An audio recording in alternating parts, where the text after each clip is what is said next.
is October. Hold on. We have to do the countdown, remember? My bad. No worries. All right. All right. So 5, 4, 3, 2, 1. All right. Good evening. I'm going to call to order the Bicycle Pedestrian Advisory Commission meeting for October 19th, 2020. I'd like to welcome everybody. The first thing we have on our agenda is introductions today. So I'll introduce myself. My name is Dwight Otwell. I am the chair of the BPAC at this time. And let's do this as a call out. Mary Sell, I'm just looking at the grid. So randomly, whoever's on my grid. Mary, you want to go next? Mary Sell, I'm on BPAC.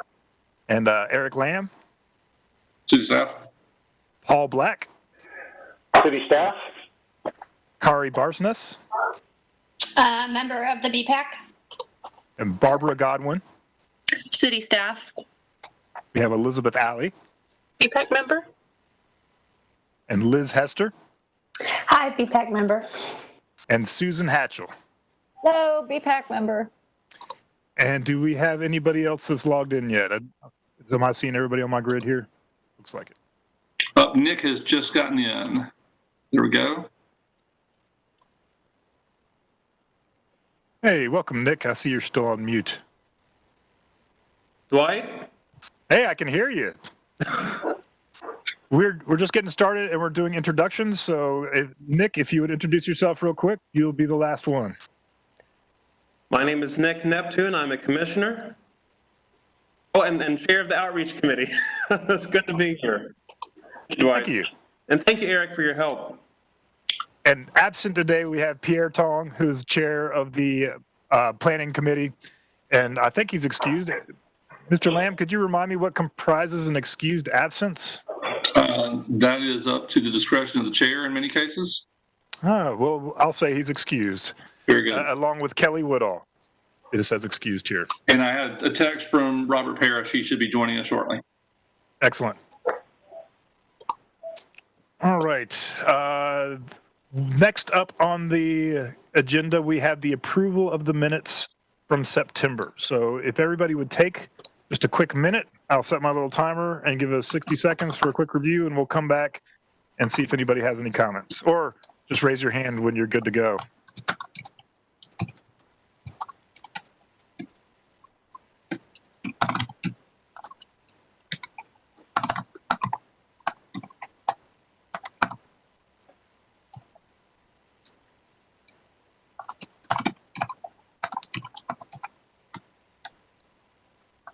Do you need a second, Dwight?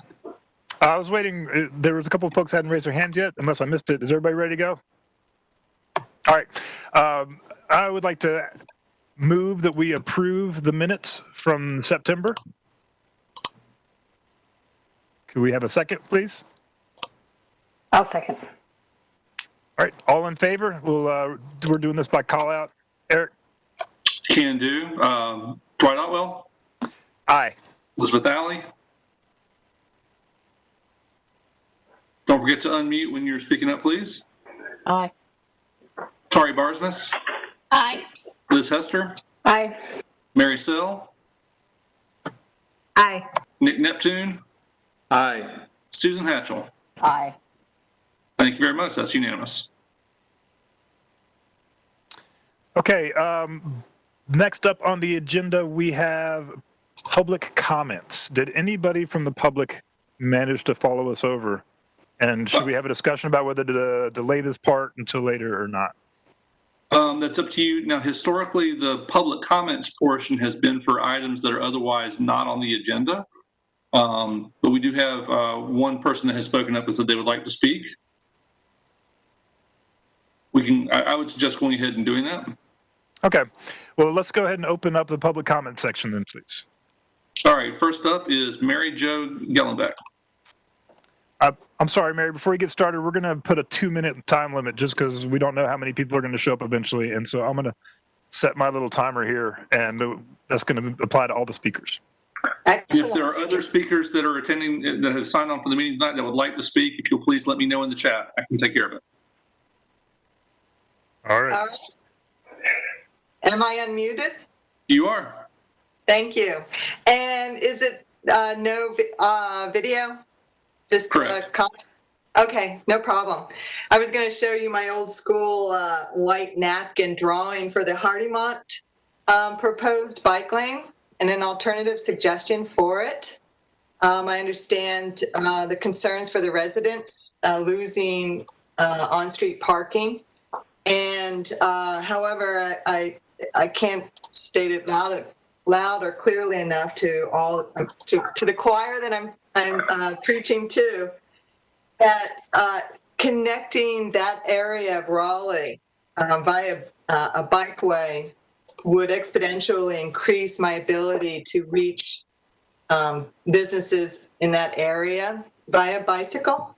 And what I'm proposing is that instead of doing a bike lane, that we use the paint that we were going to use to draw a line for the bike lane to outline potential islands. And forgive me for not knowing the terms for them, but these islands would exist as traffic calming features, and it would reduce the Hardymont section that you're proposing so that the road is narrowed and becomes a shared bikeway.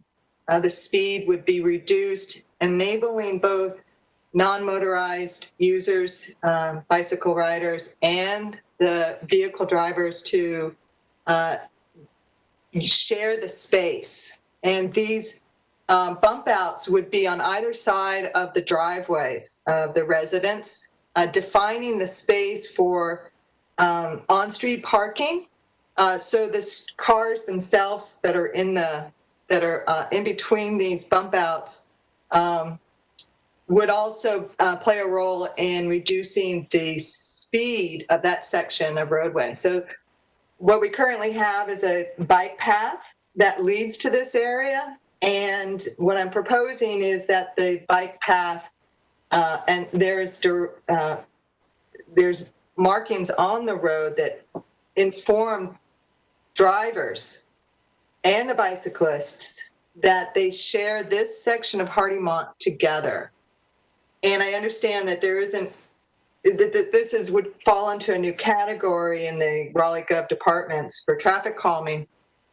But the idea is to use the paint to outline the markings and possibly using the vertical bollards that we use for bicycle protected bike lanes now would be on the paint markings themselves.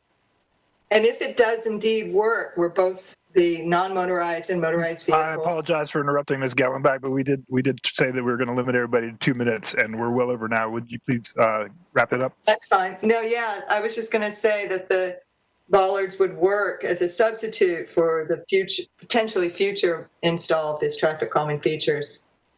And that pretty much wraps it up, other than to add that it took me considerable effort to sign up for tonight's meeting. There was nothing at the website, RaleighNC.gov website, enabling me to do it. I use social media as well as contacting some of the committee directly. So I'd be surprised. I wouldn't be surprised if I'm the only one. Let me just put it that way. Thank you for your comments. And I did notice that about the website. So we'll follow up and see if we can make the link a little bit easier to find in the future. But everybody's scrambling to update all their websites with the COVID, so I can't promise what the developers can do. Your next speaker is Jonathan Powell.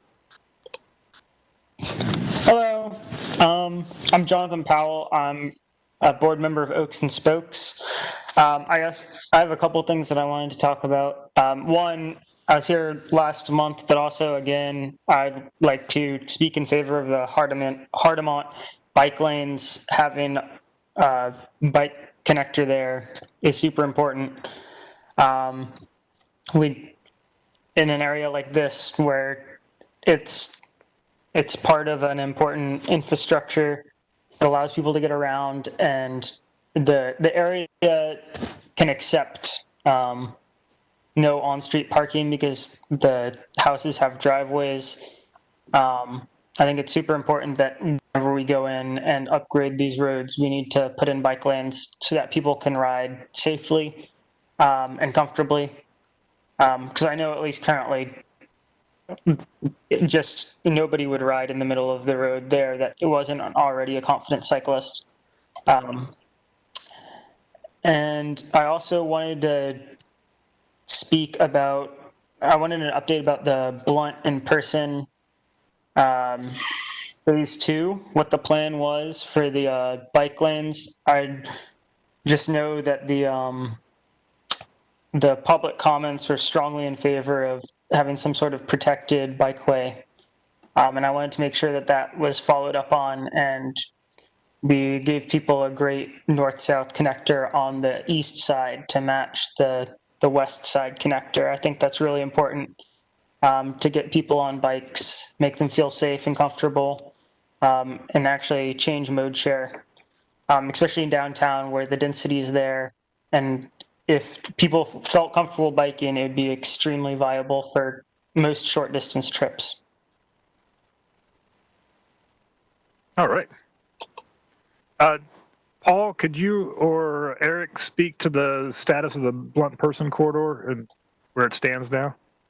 So right now, the Blunt Person phase 1 is substantially complete. So all the markings, all the hardware is in associated with that. Right now, we're in the process of developing the design for the phase 2 project. That has gotten complicated by the introduction of BRT service in downtown. So some of the initial assumptions that went along with implementing some of the two-way conversions that we had envisioned are now challenged by the operational requirements that go along with BRT, which is programmed to run in the Blunt Street corridor.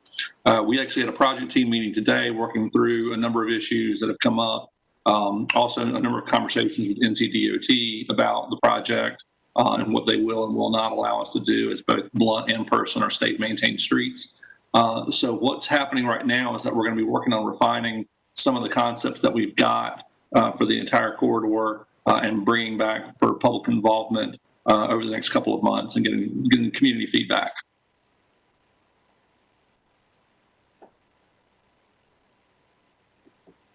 All right. Thank you very much. Do we have any more public speakers, Mr. Lamb? Yes, I've got Eugene Soar up next. And if there's anyone else that has joined the meeting since we started, if you're interested in speaking, please send me a message in the chat and we'll queue you up. So next is Eugene Soar. Hello, my name is Eugene Soar. Thank you for having me here. I appreciate the opportunity to have a comment on this issue. I am a resident on Hardemont Road, and I am against the dedicated bike lane only. Contrary to the previous commenter, I disagree that the area can accept solely due to the fact that there are driveways along this road. Many of the driveways are on steep hills. Mine is one of them, that do not lend themselves to actually parking on the driveway. Getting up the driveway to a parking spot within my property is the way it works for me. I have plenty of damage to my driveway from utility vehicles and service vehicles trying to think, oh, I can get up there. So that's not the greatest. I would also say that I think if a dedicated bike lane is set up here, what you're going to end up doing is, because this is a neighborhood street, there is nothing but houses along this road. You're going to end up with literally everybody parking there but the residents who follow the law. You're going to have bicyclists having to move back into traffic to get around delivery vehicles, to get around utilities vehicles, to get around yards, service vehicles, all of these various things that come into a neighborhood park. They are not going to be able to park in many of these driveways. They're going to either they're going to block the lane. That's just what it really comes down to.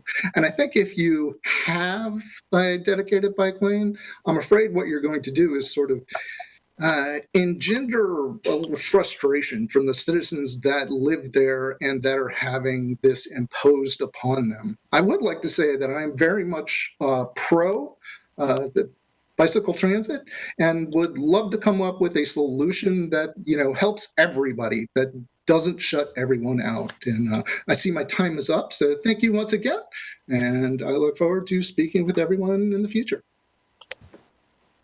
Thank you for coming. We appreciate your input. Do we have anybody else, Mr. Lance? No, sir. That's our last person that has requested to speak. Okay, great. Well, I will then wrap up this. Oh, I'm sorry. I take that back. I just got a note from Cody Stokes. Cody Stokes, excuse me, that he would like to speak. Let's hear from Cody. Hey, thank you so much. Can you all hear me? Yes.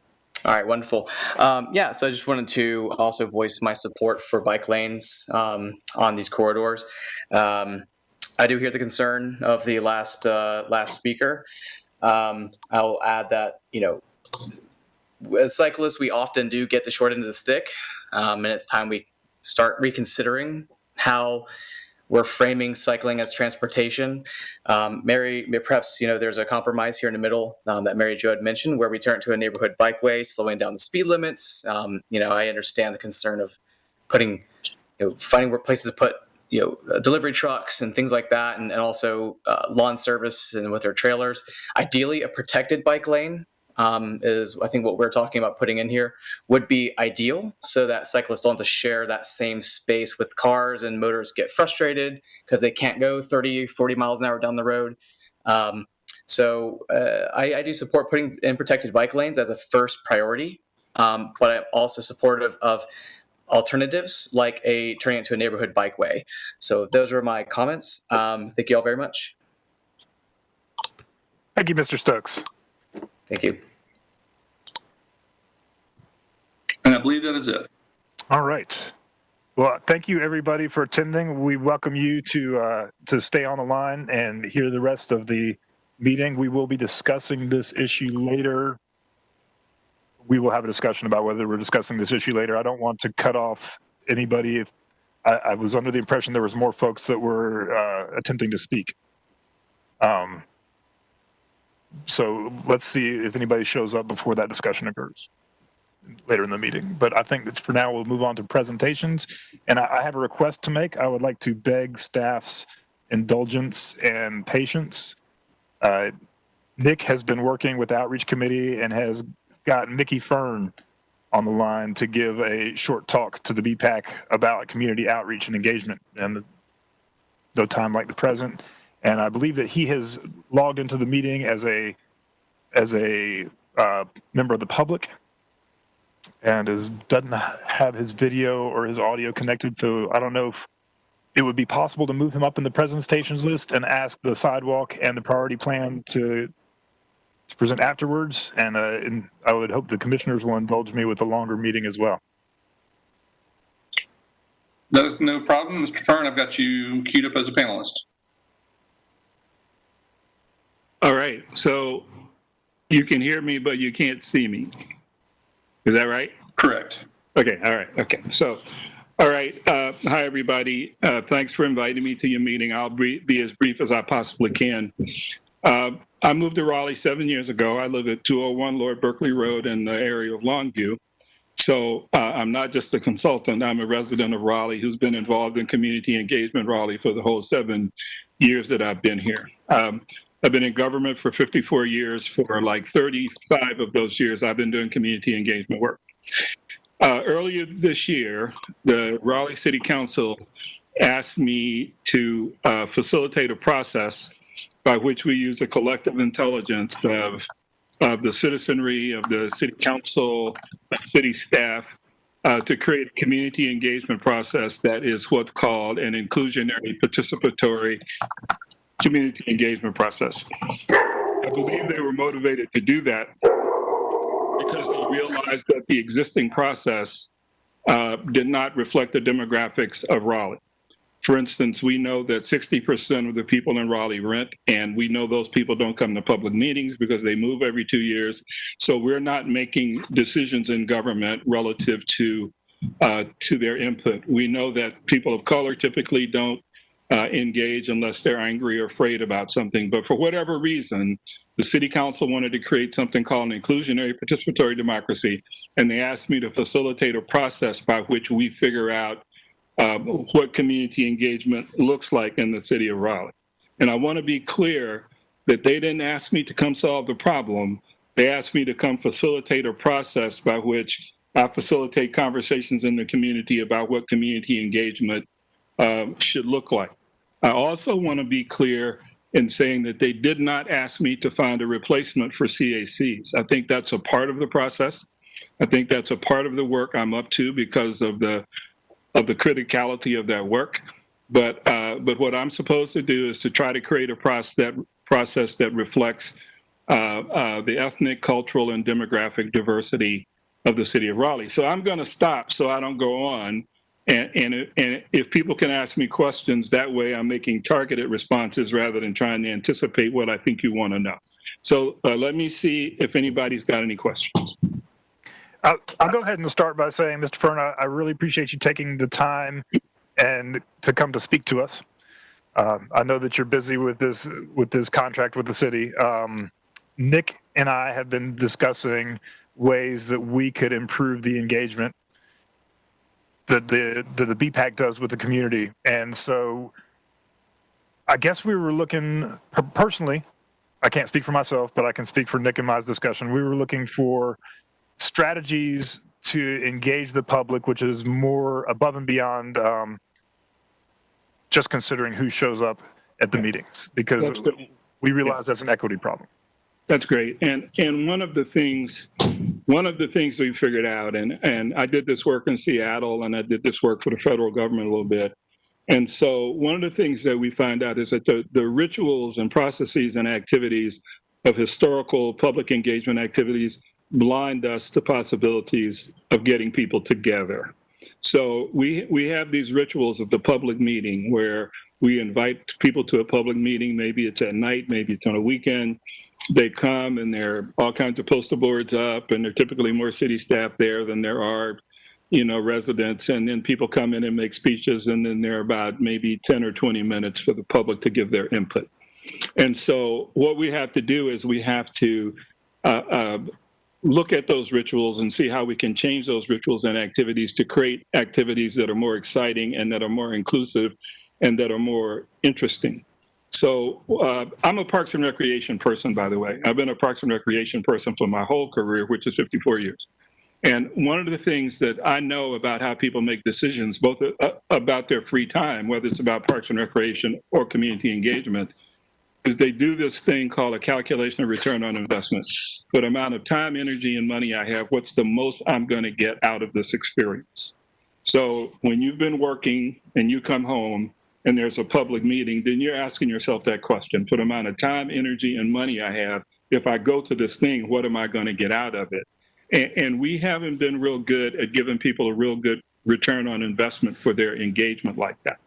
So the question becomes, and the other thing that we have to consider is how, and I'm not going to use race, I'm going to use ethnicity and culture, how ethnicity, culture, demographics, socioeconomics affects people's ability to make that calculation of return on investment.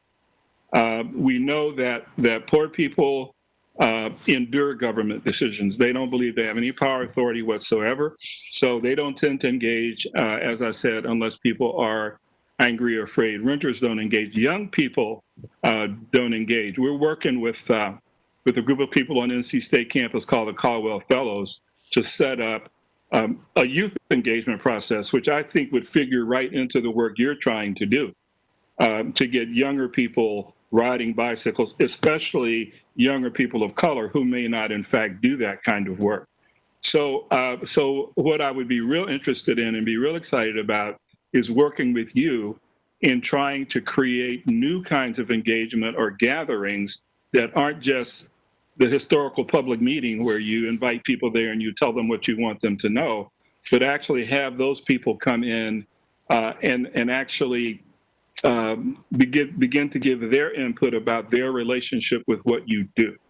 But I really want to point out is those historical rituals of public engagement have blinded us to possibilities of getting people together in more relevant settings. So I'll stop there and see if there's a follow-up question of some kind.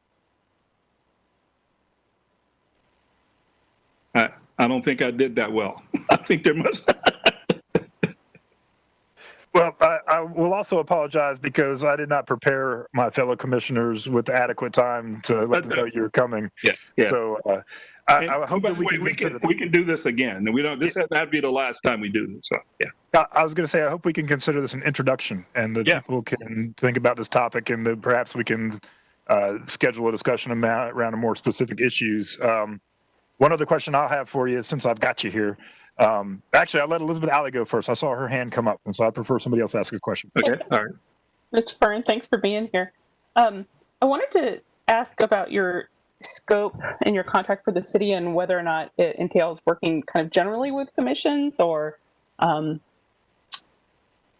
what the, I guess, the end product is. Is it kind of like overall observations and recommendations for the city staff, or for boards and commissions as well? Yeah, well, it's kind of confusing. The reality is that we have to define what community engagement is, right?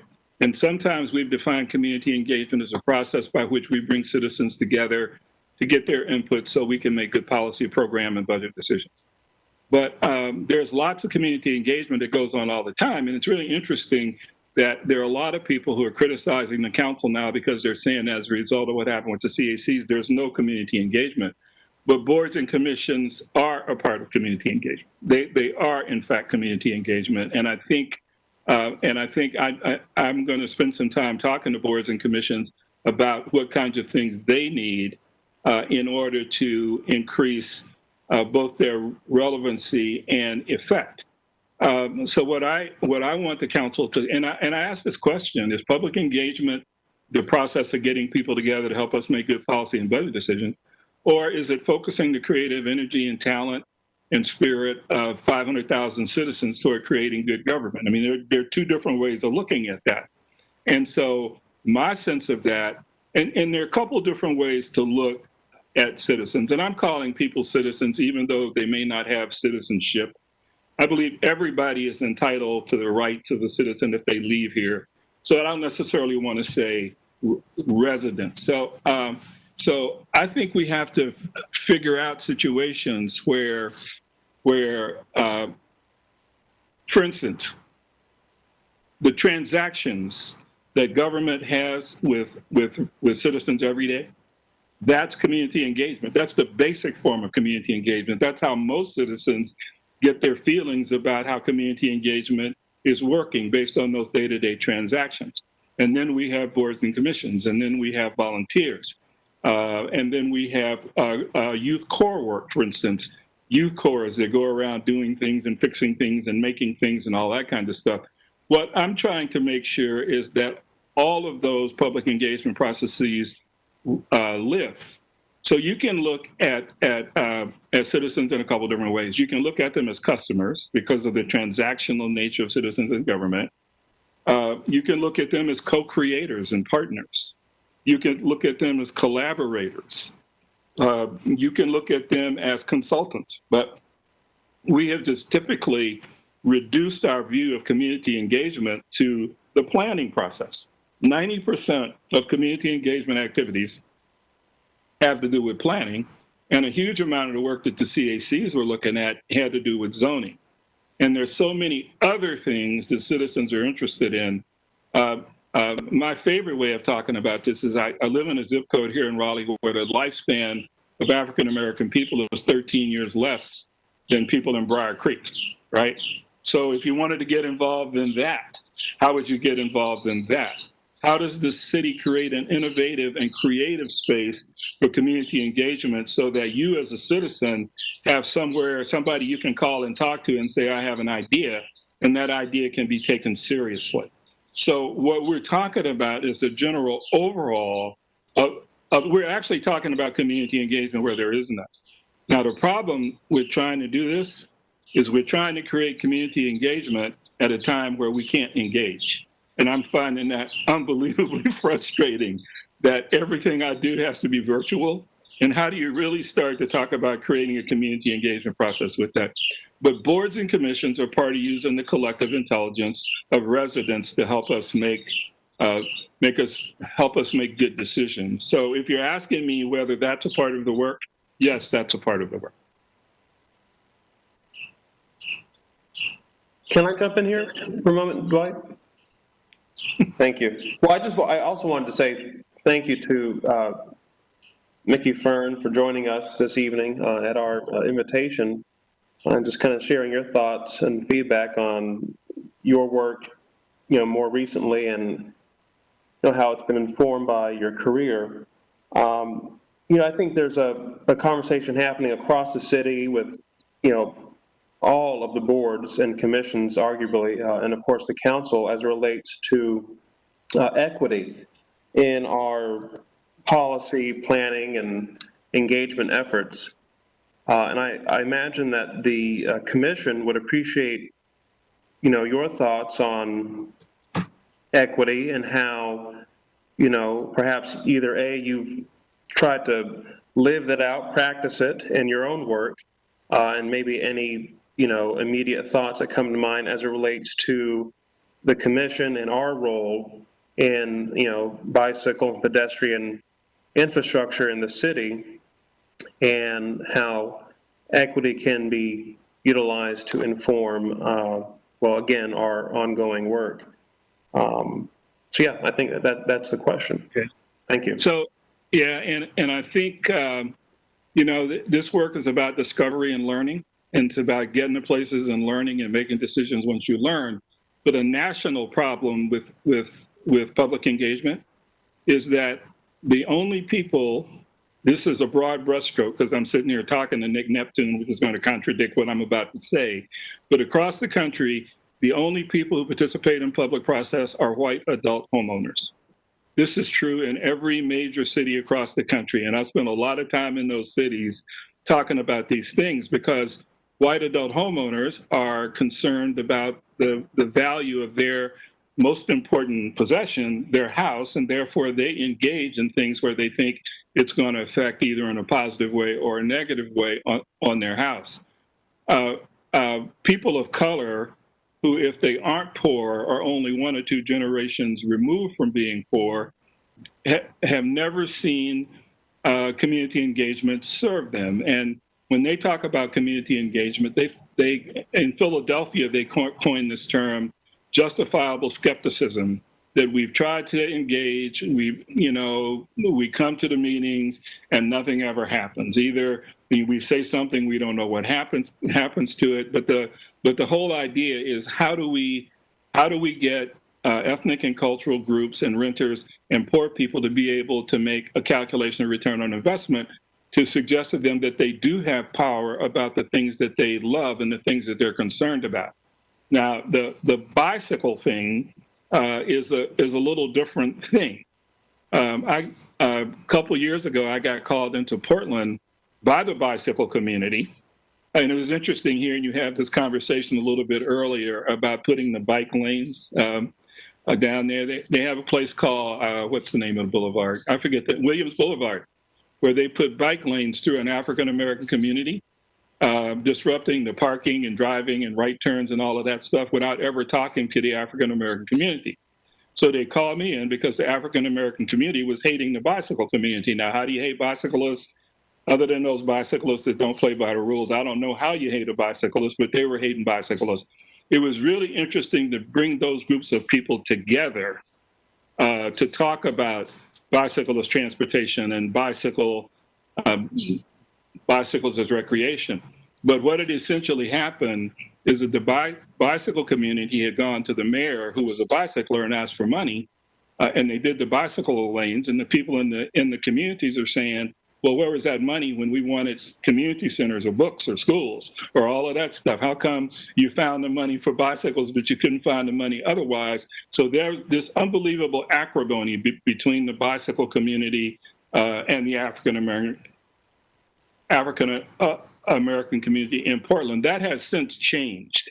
And in fact, you might want to be in touch with the people in Portland to talk about the steps that they took to develop a more intimate and productive relationship with their African-American community, which included, more so than trying to get African-American adults to ride bicycles, but getting young people involved in bicycle repair and riding bicycles and bicycle trips and those kinds of things. And then when they got their young people involved, I believe then the older people started to get involved too. But so part of this has to do, I think, with the African American perception of bicycle, right, and what a bicycle is and what a bicycle does. And part of this falls into the traditional issues of community engagement. So, but one of the things that they did is they did this thing called minimally viable products, where they actually went out and started doing things in the community. So rather than inviting people to a meeting, they held events, they held gatherings, they had things where people came together and they took trips together. Because the more people work together and understand each other, the more understanding they are of each other's needs and wishes. So I don't think, other than Portland, I haven't heard of a community that took a specific interest in actually going out and working with the African American community. And that's just African Americans. That's not to mention all of the other ethnic and cultural groups in the city of Raleigh. But I think the way you do that, again, is by not using the historical rituals and activities, but actually going out and creating gatherings where people are coming out and having experiences rather than being talked to. Mickey, I'd just like to thank you for that comment, and just briefly, there's so much that I want to respond to. Well, first of all, the idea around the white adult homeowners being the most active participants, and yet, here I am, very much actively participating. But I think your point, the actual principle behind the point, remains the same, given that I'm the only one on the commission who's likely looking at many of our conversations through the lens of as an African American male, but also as a renter. I do not own a home in the city of Raleigh. I look forward to it one day. I hope to have the resources to do it one day. But I think again the point of that is, it's still overwhelmingly a dynamic with many of our cities and communities where your point remains firm. And so there's just so much more work to be done. But I do want to comment on how there are folks both on this commission and in this city who are very much, I would think, responsible for encouraging me to participate. Right? So, I hope she doesn't mind me calling her out, but Mary Sell on this commission very strongly encouraged me to consider getting involved through BPAC. Our current mayor, Marion Baldwin, she very much encouraged, prior to becoming a mayor, she just as a private citizen encouraged me to get involved, with the city. So my point just being, that ties in directly with your comment very early on about the day-to-day, just transactions, if you want to think of it that way, between citizens in the city. And this is something I want to just, kind of focus in on for just a moment, because, it's come up before with this commission and with each other, this conversation around equity. And, I've tried to communicate it clearly before, but, equity, it's a practice. It's a daily dynamic. It is how we choose to live. So, this whole notion of, having to incorporate it specifically into all that we say and do, and, it really is, it's just a matter of living. And for some of us, because of the experience that we've been born into, we're a bit more accustomed to living and practicing that, being mindful and considerate of the lives of others and how they're being impacted by planning and policy. I really appreciate how, again, there are members on this commission and just amongst the community who very much have been doing that. And of course, it's ongoing. It's not one and done. And then one final point, just related to your comment. I've, really been struck by the number of, just frankly, black and brown kids that I've seen all throughout the pandemic riding bikes, actively just riding bikes in the neighborhood. You know, whether it's their own bikes or the Citrix bikes, Barbara, you know, the kids love them. Yeah. And, you know, on the one hand, I see it and I'm just like, see, I mean, the kids are out there, they're doing it, you know, and they love it. I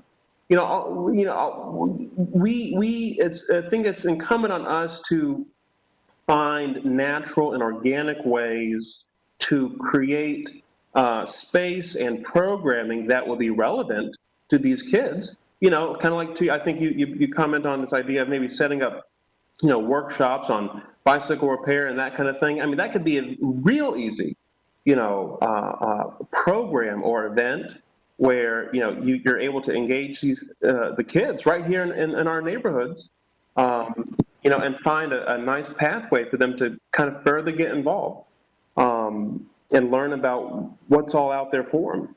But either way, I just, you know, I really appreciate what you've had to share, because I feel like it's all just very relevant. And frankly, I sit here as a member of the commission feeling as if I'm living it out, you know, as, you know, living it in practice, but also living it and having been the beneficiary of those who have sought to encourage and push for folks who historically had been underrepresented to be involved. So anyways, thank you to the members of this commission. It's been so encouraging, and thank you, Mickey, for participating today. I'm gonna sew this up real quick because I know you got other stuff you got to do.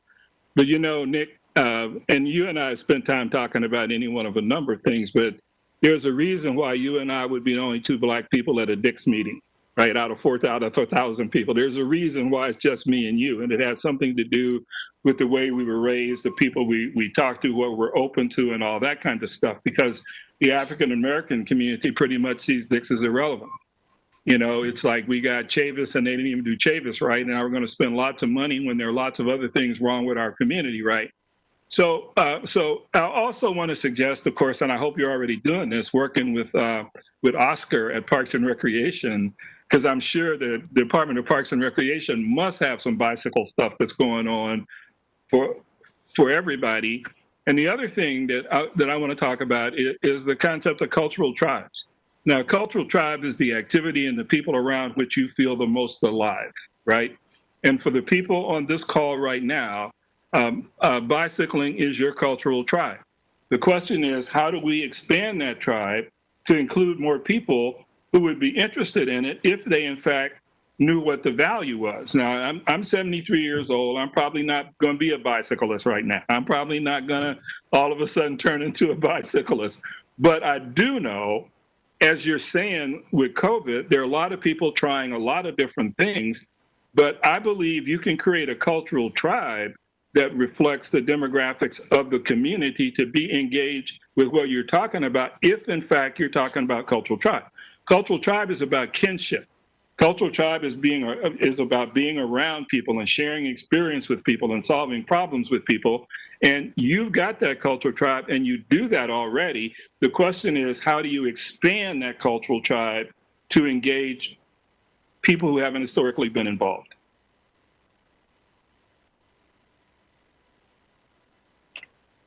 I just had one quick question, if that's okay. Please go ahead, Liz. So, Mr. Fern, thanks so much for being here. I just wanted to ask if you had any resources that you would point to. Like, I understand what you're saying about cultural tribe, but like in terms of thinking in particular about outreach to different types of communities, is there anything you could point us to, like as we start thinking about this as a committee, that we should read or do some research on, so that we can have sort of a base of understanding, so then we can have some more of these conversations? Yeah. You know, I don't know that anybody is doing a terrific job with this across the country. America is so much into individualism and people taking care of themselves and not getting involved in other people's stuff. What I'm going to say is that one of the things I've been saying to the city council is all the Department of Parks and Recreation is as a community of community engagement. Other than taking care of natural resources, that's all the work they do. And I would be really involved with the Department of Parks and Recreation and the community centers, right? Because the community centers are working with groups of people who live in their communities. And if you begin to introduce things at those community centers, I mean, marketing is the science of creating trial and repetition. That's what marketing is. We try to get people to try our product, and we get them to try to repeat the purchase of that product as often as possible. The question for you is, how would you create trial and repetition in those communities? And my suggestion is the Department of Parks and Recreation is the Department of Community Engagement in terms of what their vision and what their responsibilities are, so that you should work with them in terms of expanding population. I would also work with the community engagement team of the city, because they have all kinds of ideas about things. They have all their kinds of ideas about collaborations and about new audiences and those kinds of things. So we just need to identify who the stakeholders are, whose missions and visions intersect with yours, and put you together with them, and innovation and creativity just happens at that point.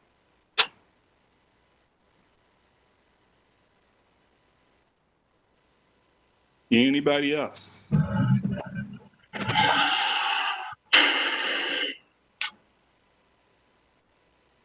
So I've got Robert Parrish on the screen, but Robert, you're not saying anything. I just got in. Long story. All right, okay. Okay. You don't have time. Okay. Maybe I'll have time another time. But what I want to say to you is that if I can be helpful in helping you understand this whole thing about engaging communities in different ways.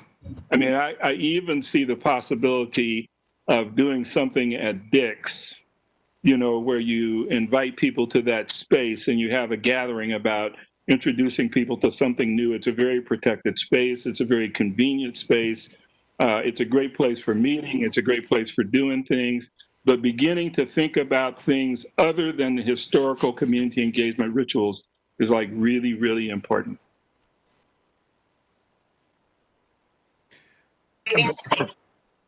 Thank you, Mickey. Yeah, thank you, Mr. Fern. I really appreciate you taking the time to come talk to us.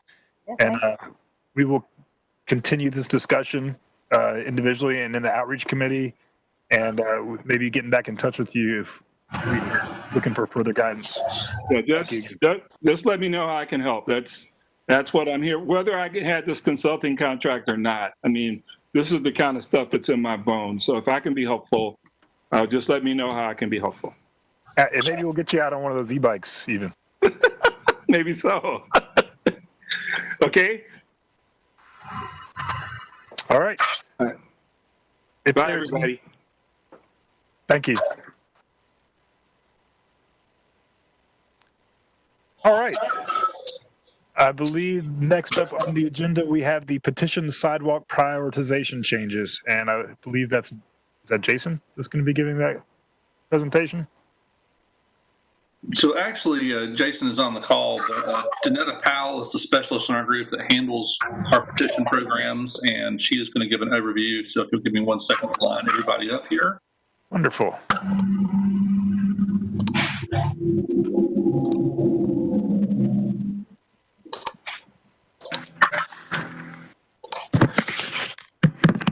Make the presentation live.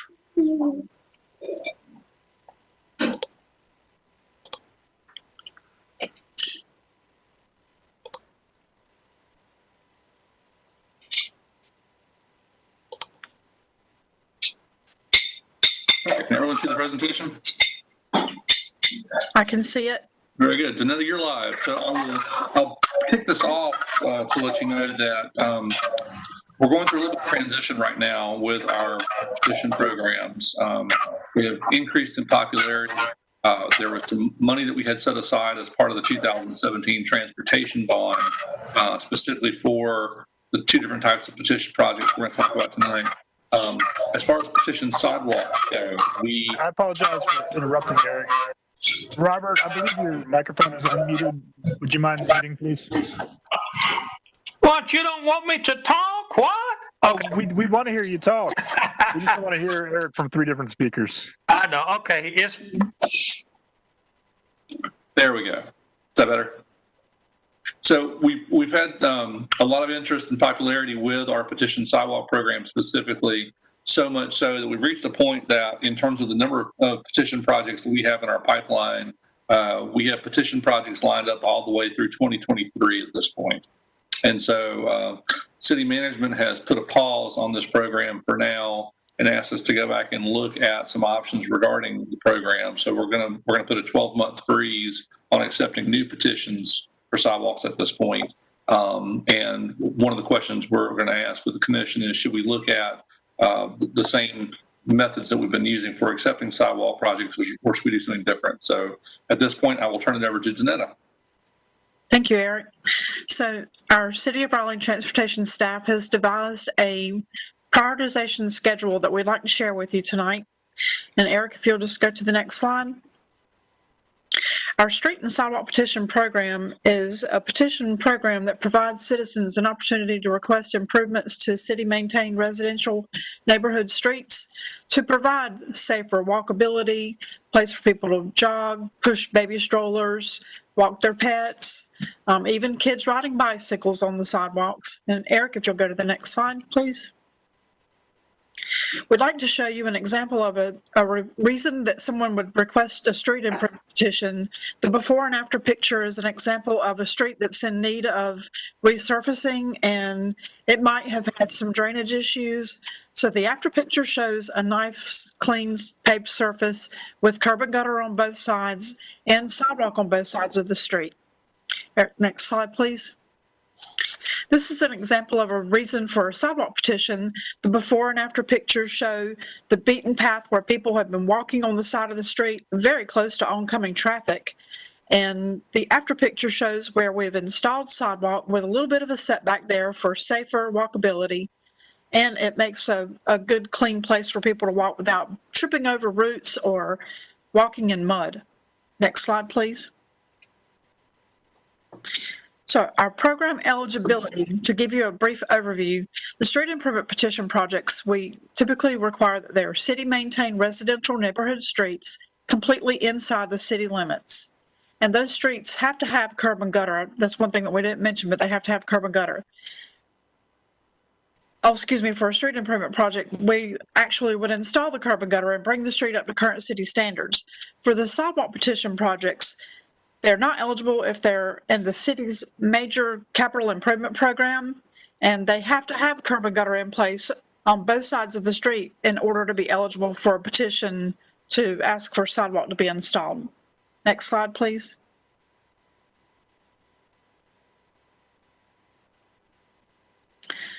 Our current program is working with roughly 21 pending sidewalk projects that have been authorized by City Council for design and construction. We have 4 pending street improvement projects that would be major street improvements, adding the curb and gutter, drainage improvements, and possible sidewalk. We should use the city to utilize a prioritization system for these projects to continue with a first-come, first-served basis. Our ranking system for projects can address the most impactful, needed, and cost-efficient projects first, improve safety, provide clarity to the public and City Council, and improve equity of our infrastructure investments. Next slide, please. Our draft prioritization includes prioritization and criteria, scoring factors, and maximum points that we've devised for each of those aspects. If you'd like for me to go into detail about that, we can read through that. The pedestrian demand generators are projects that are located near major generators of pedestrian travel.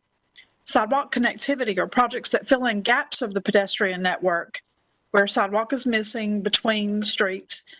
Safety and need projects that improve safety and serve vulnerable communities. Our funding considerations for project cost effectiveness and opportunities to combine into other city initiatives. Scoring factors include things that we justify as proximity to a school, a park, community center, library, greenway trail, or transit service. Our sidewalk connectivity is evidence of the pedestrian foot traffic and the need for the sidewalk or existing sidewalk on one side of the street. Pedestrian accidents and demand community vulnerability. Years since the successful petition has been authorized and pedestrian crashes are considered, and our estimated cost effectiveness for project partnering opportunities, such as joining other CIP projects or using funds from other resources such as the Safe Routes to School program. Next slide, please.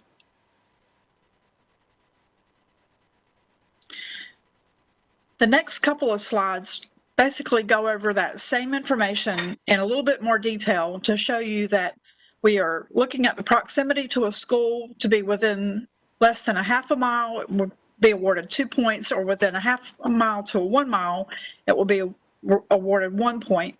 Proximity to a park, community center, library, greenway trail is within less than half a mile, 2 points, or within half a mile to 1 mile, 1 point.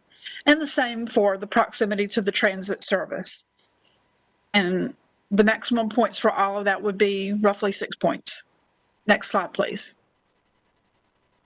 The network or the sidewalk connectivity is basically looking at the continuous with existing sidewalk on both ends, meaning on both ends of the street where it would create connectivity. Contiguous with existing sidewalk on one end would be just 1 point. Evidence of foot traffic would be awarded 1 point. An opposite sidewalk, complete or no sidewalk on the street, would be 5 points. Sidewalk existing on one side of the street, we would give it 0 points. And the max points for that are 8 points. Next slide, please. Safety and need considerations are projects that improve safety and serve vulnerable communities. Pedestrian accidents and demand are evaluated. Reported crashes within the past 10 years are unlimited, so we would keep noting that, and that would sort of bring a sidewalk request up the scale faster than another project. Wake County community and vulnerability, we look at 80% and above, we would award it 3 points. 60% and above, we would award it 2 points, or 40% and above, just 1 point. And we also look at the years since a successful petition was authorized by City Council, and that is unlimited, and that would also fast track it for design and construction if we had the funding available to move forward with it. So that the max points there are 3 points or above based on that unlimited factor of adding anytime something like that happens, or the years since we're waiting to actually work with a project. Next slide, please. Our funding considerations are always looking at cost effectiveness and opportunities to combine into the other city initiatives, as I mentioned before. Estimated cost effectiveness, we look at the low cost per linear foot, that would be awarded 2 points. Medium cost per linear foot, we would award it 1 point. Project complexity, meaning low or up to 1 impact, such as high elevation or major utility concerns or creek or something like that, would be 2 points. Partnering opportunities or combining it with another project within the works already through a CIP project, we would award it 1 point. So the max points there are 3. Next slide, please. This is a pie chart showing an illustration of the street and sidewalk prioritization scoring factor weights. Each color represents the pedestrian demand generators that we just spoke about, sidewalk connectivity, safety and need, and the funding considerations. Next slide, please. Our recommendations are to determine if both street and sidewalk improvement projects should be prioritized. If yes, provide feedback on the draft prioritization process and recommend policy changes to City Council. Next slide, please. And if anyone has any questions, I'll be more than happy to answer your questions. I have a question. Yes, sir. I'm Robert Parrish.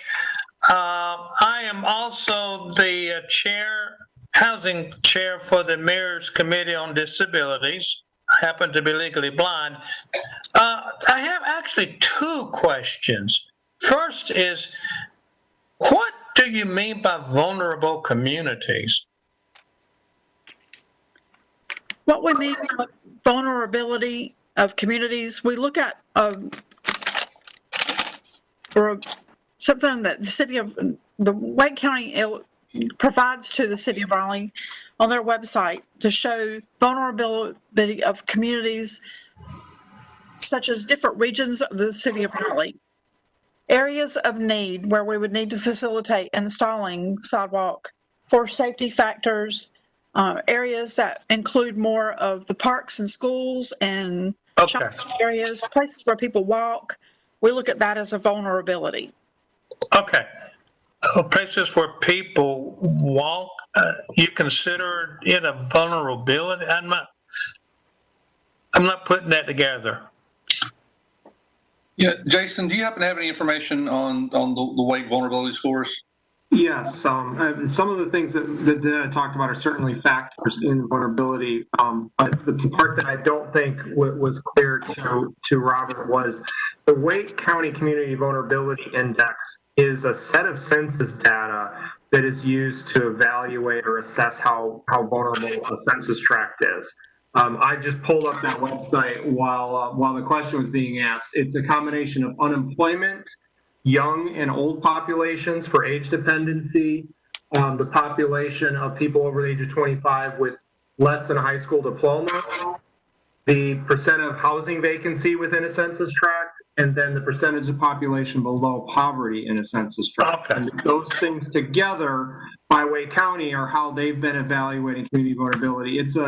It's a system that Parks and Recreation has used the same data for some of their scoring, and we used it for our streetscape scoring last year, though now that program is called the Complete Streets Implementation Program, but we're using it in a very similar way here. We're suggesting to use it in a very similar way. Okay. Your question, Robert? Yeah. Oh, yeah.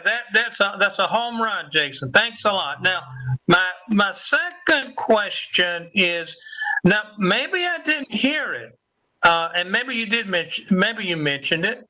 I didn't hear you mention wheelchair users or disabled persons. We did not go into detail to mention that, but all of our sidewalks are built according to city standards, and we have to comply with ADA requirements, which include addressing the need for handicap ramps and such things for people in wheelchairs. Yeah, well, and I saw that before and after picture of that second slide of the sidewalk. I have a little concern about the wideness. I mean, and maybe it's not as practical to make that wider. I get it. I just would encourage you to keep top of mind disabled persons. And I think I even mentioned something about even putting some tactile edges on some of the narrow sidewalks. That sidewalk looked awfully narrow. So if a blind person is using a wheelchair, and there are those who are blind that use wheelchairs, and they may not realize how close to an edge they might be. So something to just keep in mind for the future. But that's my encouragement, just to keep in top of mind disabled persons who also cane or use wheelchairs in the sidewalks of our fine city. So, Robert, if I might ask you a question, is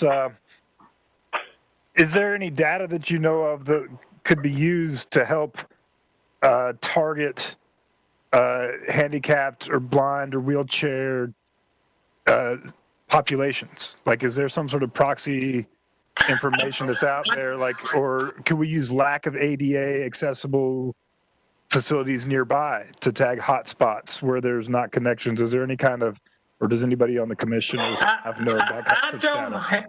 I've got something. When I did the Communities of Concern for the Capillary MPOs program and a similar thing for Asheville, we used the zero-car household census figure as a surrogate for people who would be affected in the transportation realm who might have mobility impairment.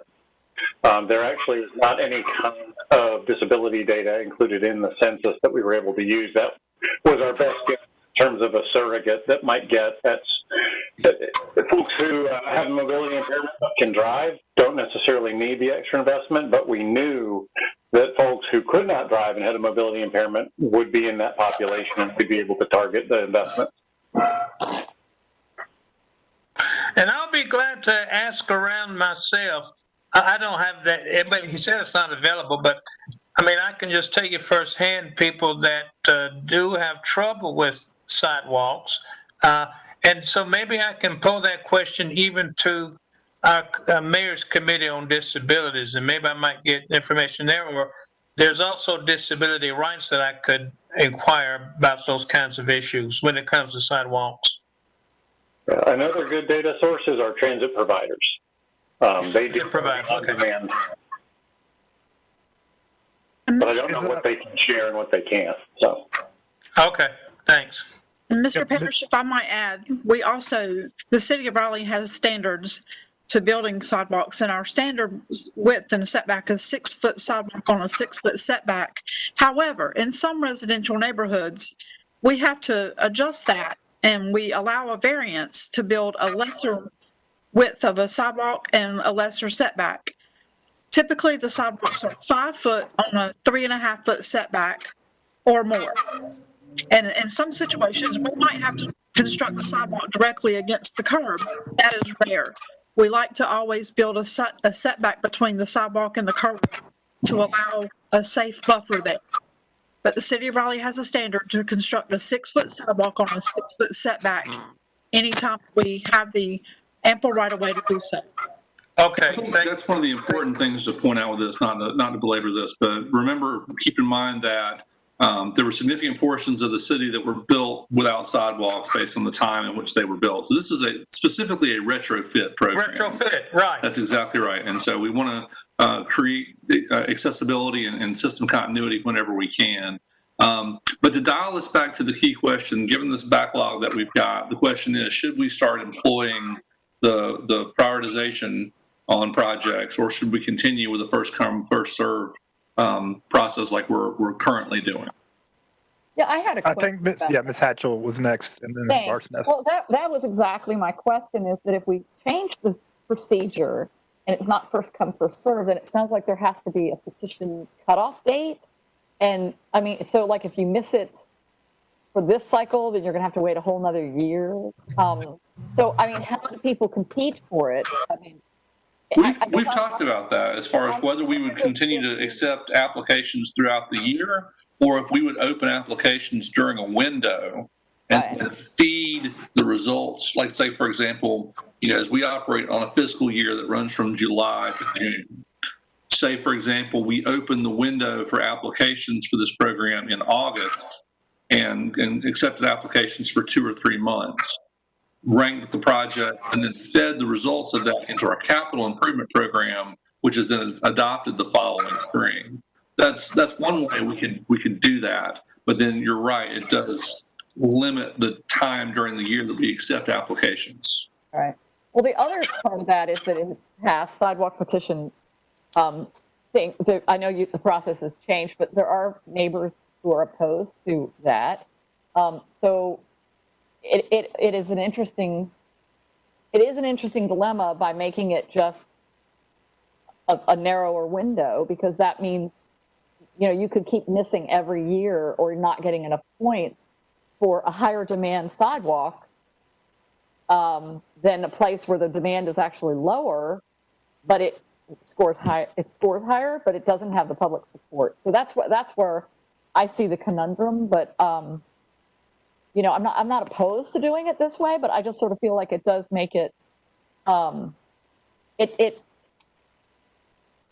least at first come, first serve, it appears that people who have a high demand and a lot of will for it might be able to get in line first. But of course, if all of them are, what did our previous speaker just say, if they're white middle-class homeowners, then maybe we're not meeting the standard too. So in a way, I like it the way it is, but in another way, I think this makes sense. But I do worry that some projects that are really needed and desired could keep losing out on funding.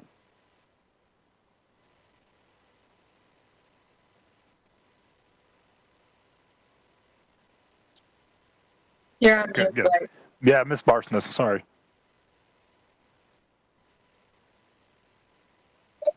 Thanks, Dwight. Ms. Hatchell, I generally agree with exactly what you're saying as well, and I struggle with it.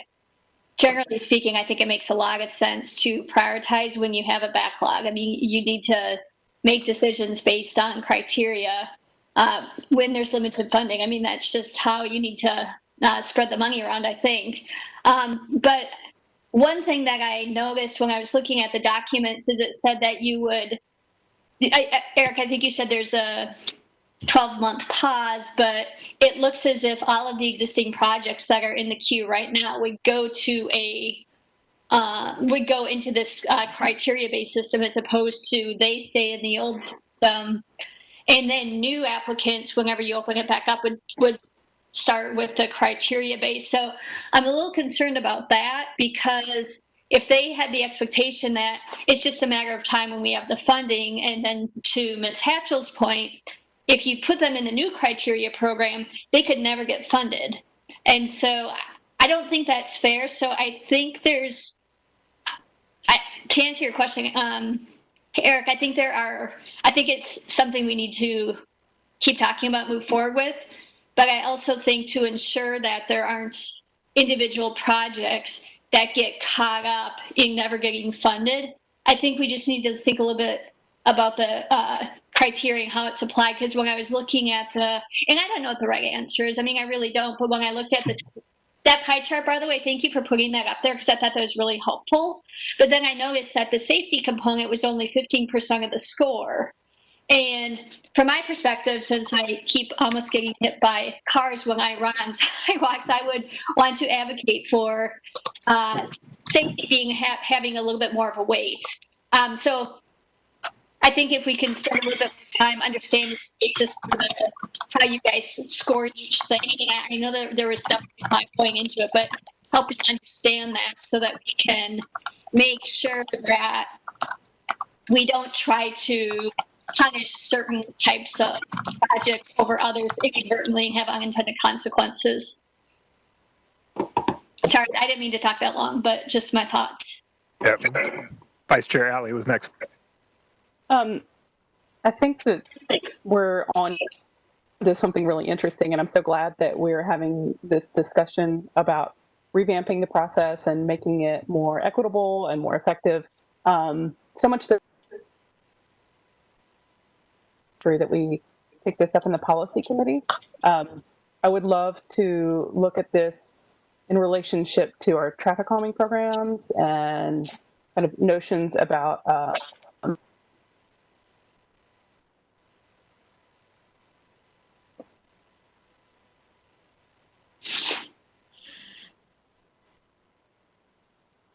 oh dear. To them and then petitioning from like the city selects the top 20 lists. I also want to talk about why there's such a backlog, and if we had additional staff, if we could work our way through this list, understanding that it's, we could do this for the next 100 years at this current pace and not make a huge dent. So my motion would be to put this in committee. Okay. Before we vote, I think that we have a public comment on this, and I would like to hear it. So we're going to turn that person on. Yeah, I had a request from Jonathan Powell. Hold on one second. Climate. All right, Jonathan, you're good. Thank you. Thanks for letting me comment on this. I just wanted to say that while it would feel a bit bad for someone that thought it was first come, first serve for it to become more prioritized. I think making sure that the program is equitable is a much more important concern. And the fact that the prioritization strategy that they proposed does have a length of time in queue, sort of gets to that a bit, but takes the equity more into consideration. I also think that just as a member of the public, if I was thinking about this petition process, I would think you'd want it open all year long, even if you did the prioritization at one time during the year. Just because getting up the energy to do the petition is hard, and so you're motivated to do it and you can do it now. Like, I'd rather be able to do it at any time, even if it wouldn't take into effect until a little while longer, rather than like looking it up and then being like, oh, I can petition in 3 months, and like most people would just give up then. So those are my thoughts. Thank you for letting me talk on the topic. Thank you, Mr. Powell. I invite you to follow along with the policy committee, as I assume that this vote will pass here. Unless there's an objection from staff, Mr. Lamb. Ms. Powell, is there a special urgency with this topic? I'll let Eric answer that question. No, we have some time. And as chair, we don't have to take a vote. If you want to refer something to committee, if there's no objections, you can handle it that way. Well, I'll refer this to the policy committee, and Elizabeth Alley will follow up. Thank you. Thank you. Thank you, Ms. Powell.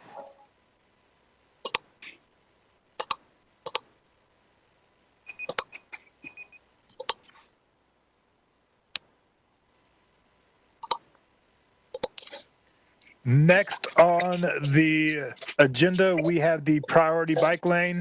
But before we go on, I would like to speak quickly to anybody that's still on the line, the listening from the public.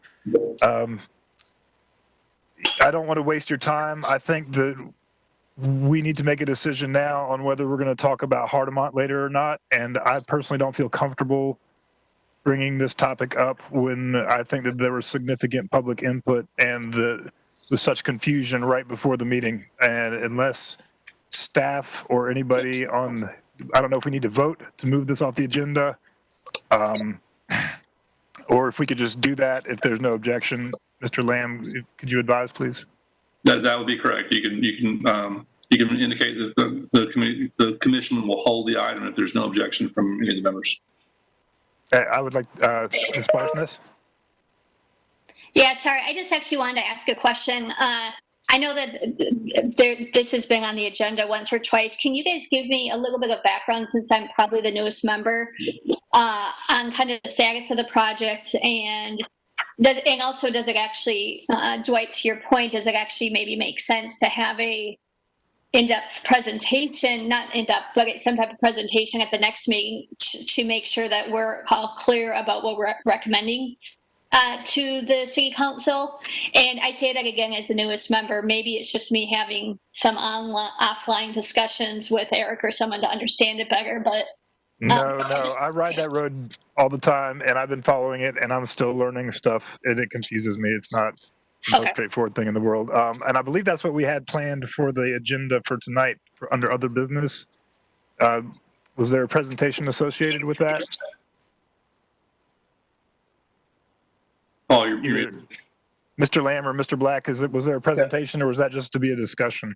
It was just to be a discussion item. Again, we were treating this sort of the same way we treat repaving, because we're dealing with the same issue of the removal of on-street parking for both Mill Burney and for Hardemont.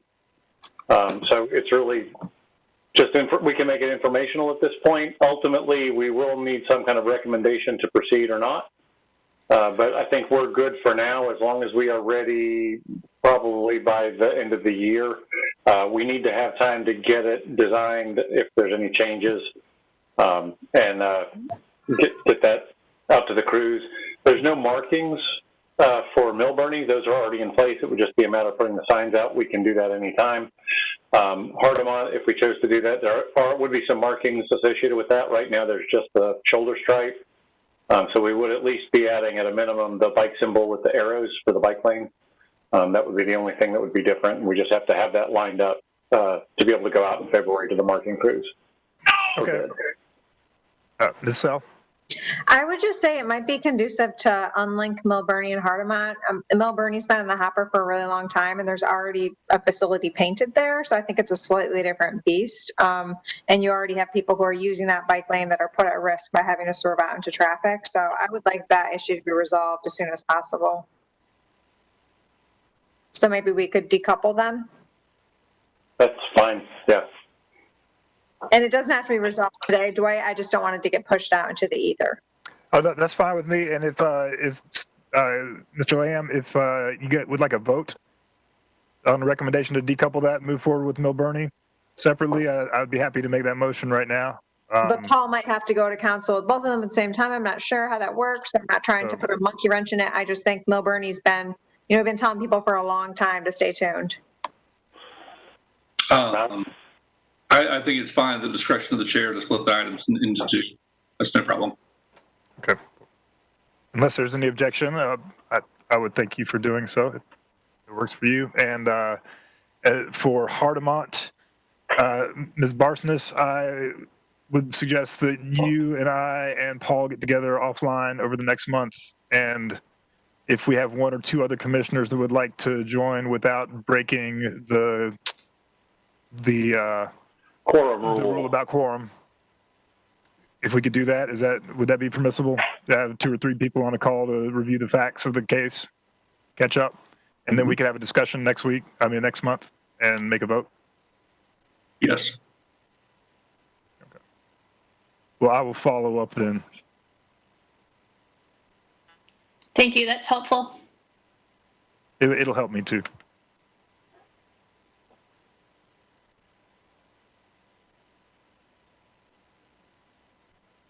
And so we're ready for the bike plan stuff? Yes, I'm sorry. I'm just writing my notes so I don't forget. And yeah, so next up, thank you for your patience. And I don't know if I thanked Ms. Powell, but thank you, Paul and Mr. Lamb, for allowing us to extend this. And I will now turn it over to Mr. Black with the priority bike plan update. All right, Eric, I sent you some slides earlier. Were you able to get those? Yeah.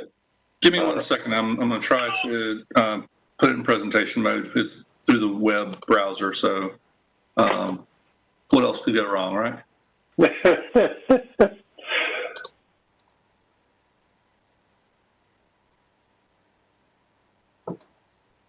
It's trying. That's promising. Okay. Oh, there we go. And then let me see if I can get this into presentation mode.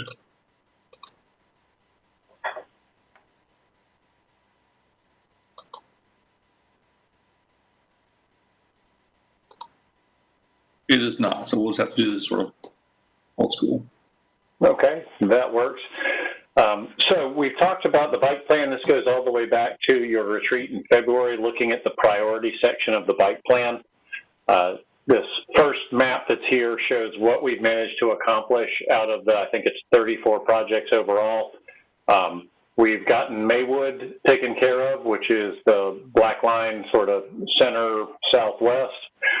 We've done half of the Cameron Woodburn project in Cameron Village.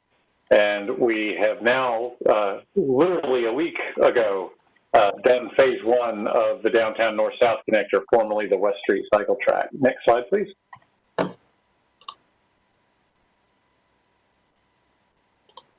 So we've got some other pending projects. Gorman Street connector got hung up in the NCDOT funding slowdown. It's still looking like it will proceed with the next next milestone being in January. We're hoping we can get authorization to go forward with setting it out to bid. We're now shooting for next summer of 2021 to get that on the ground.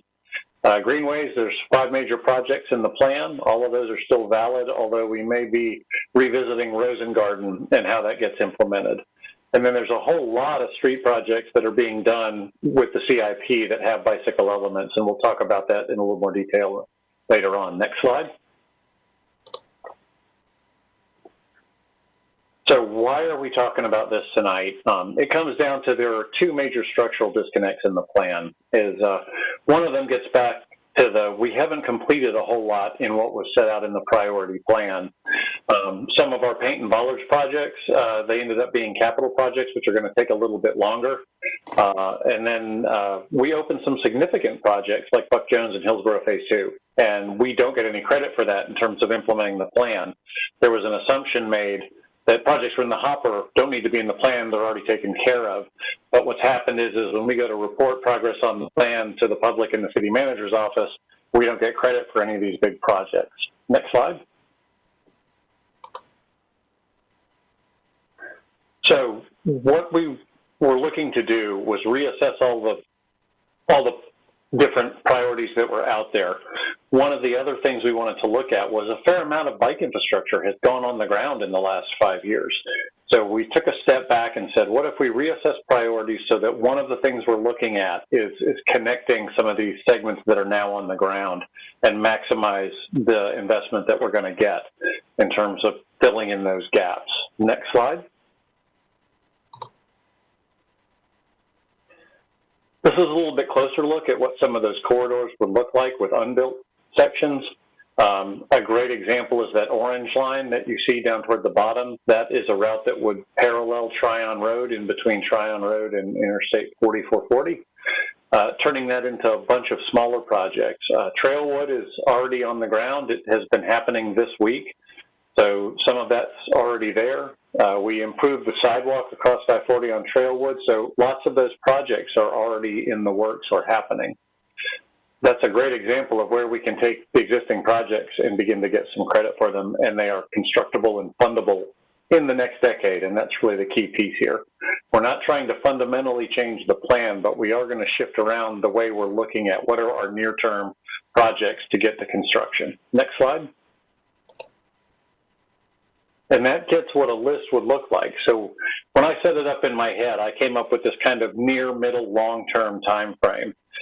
Near projects for me were things that I could open and cut the ribbon on in 5 years or less.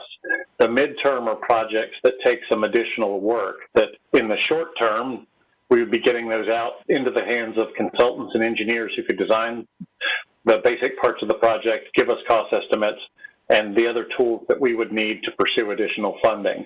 And then the long term are just that. They're unfunded by the city, but they can still take place with private development or potentially NCDOT projects. Next slide. So the path forward, I wanted to single out the separated network. We have 8 separated projects, and to give you an idea of where we are, State Street is now in progress. We've done some preliminary designs, and we've already begun the public outreach process.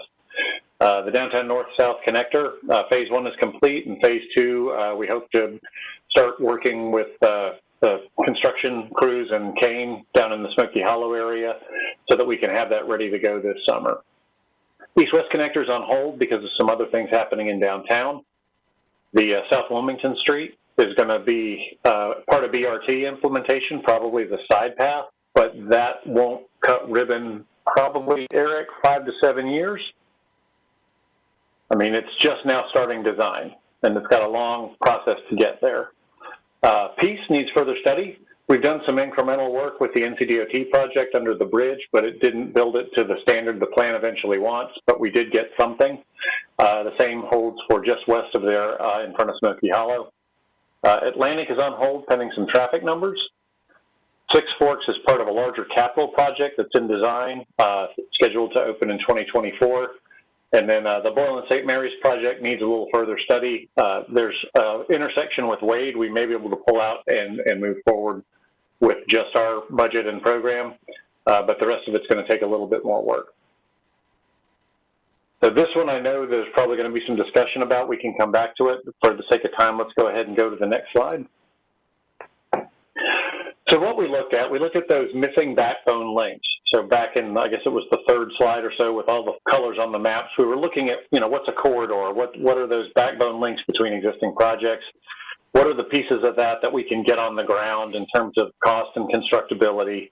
And based on that, we promoted some projects and relegated others to the long-range plan. Again, fundamentally not doing a lot of changing to the bike network itself in the plan, just looking at what is appropriate to be in that 10-year time frame. There are a few new projects that are not in the long-range plan that were added. Many of them are interim routes that are either parallel routes to a larger project that's going to take a little more time that gets us something on the ground in the near term. And there's a few that are greenway connections.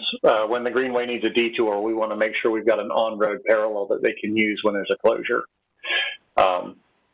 The biggest change, if you look at this overall, is we do relegate a lot of the original neighborhood bikeways that are not part of a backbone. So an example of that is in southeast Raleigh. We have a large network down there of about a dozen streets that we're connecting parks and schools and lots of other things. And in terms of priority, we pulled out 2 streets, Danbridge and Hadley, that will be the connection between the new State Street cycle track and the existing facilities we have on Crosslink. So as an example, that's where for neighborhood bikeways, that's really where we're looking at concentrating, is those missing connections in this. Next slide. So the path forward, where we have lost some of those separated bike facilities because they've become more complex or there's some cost issues, we wanted to look at promoting an additional segment of West Street that's in the long-range plan already. We would just be saying now it's going to be a priority. And those are West Street going north from the existing connector project that would go up to the new underpass under Wade. Looking at St. Albans, as the construction wraps up there, we should be able to get that implemented in the next 3 to 5 years. And then Faircloth Street, which would connect to the new Gorman connector and go up between Wade Avenue and Hillsborough Street near Meredith. We have existing conventional bike lanes there, but the plan calls for a separated facility, and we think we could make something happen there within the next 5 years. We'd also be looking at those interim solutions. An example that I can pull out is looking at sharrows or some kind of shared lane markings and some additional intersection treatments on Barrel Road. It's a parallel to Hillsborough Street. We do have a project coming on Hillsborough probably relatively soon. I don't know if it will go the full length of Barrel. The DOT is going to be building some of the separated network for us on Hillsborough Street as part of the 440 widening. But this is something we could get on the ground relatively quickly and easily and would buy us some time while we wait for the DOT project. And then finally, we elevate some conventional bike lane corridors. And how do we do that? Well, we've done it on Lineberry. We've done it on Crabtree. I think we've got some good precedent about where this is easy to do. But the plan doesn't necessarily call for us to do that. So how would we look at that as staff to say, here are some conventional corridors that potentially we could elevate to separated corridors? Next slide. In doing this, we already do some of this with road diet and repaving, where we are able to fit a buffered bike lane and we don't run into other conflicts. We could easily go ahead and elevate some of those projects. The other piece of that would be looking at, can we do things that don't displace some of the other curbside needs? Mail delivery is one. We can't really do vertical separation if we've got mail delivery. That's an immediate full stop.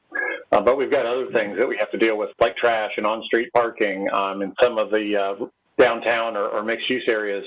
We've got pickup zones for restaurants, for their delivery and takeout. We've got just traffic operations, delivery and loading, and one that's not on here is transit and bus stops and how we integrate all of those. There are a lot of things that happen at the curb face that we preempt when we do a separated facility. Next slide. I did want to have a technical correction to the maps that were in the packet. Those 3 projects that are circled in the green were actually in there incorrectly. The data underneath were quite complicated, and I hadn't had time to sort them out completely before the maps were generated. So you can see there's one Grayland. It does show it's separated in the plan. That's not incorrect. But in terms of the design team, they are actually going to be doing a advisory bike lanes for that section. They think that's going to meet the needs of the cycling community. There's the Country Trail Gap. It ended up showing, because it is going to take some additional work to do that. It would take some right-of-way and some additional construction if we wanted to make that happen. Because it was elevated, it did show up in this network when it wasn't supposed to. It's actually supposed to be a conventional bike lane in the plan. And then finally, there was a section of existing greenway that's on street there near Morning Dove and Cedar. I forget there's 3 streets in there. That should have shown up as a neighborhood bikeway, again, because it is technically part of the greenway system. It flagged as separated when I made the map. And I apologize for those. Next slide.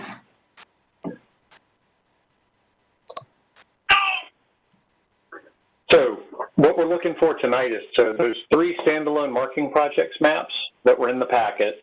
We're looking to replace the existing priority network with those maps plus the 2. If you look at the 2 system maps, those are all the standalone projects. Standalone projects are things that basically our section would be implementing with our budget. They're all things that fit between the curb with just paint and potentially paint and bollards. The other one includes all of the capital projects, which again, we're interested in making those work so that we get credit for those when they're built. And Eric, I think that's my last slide.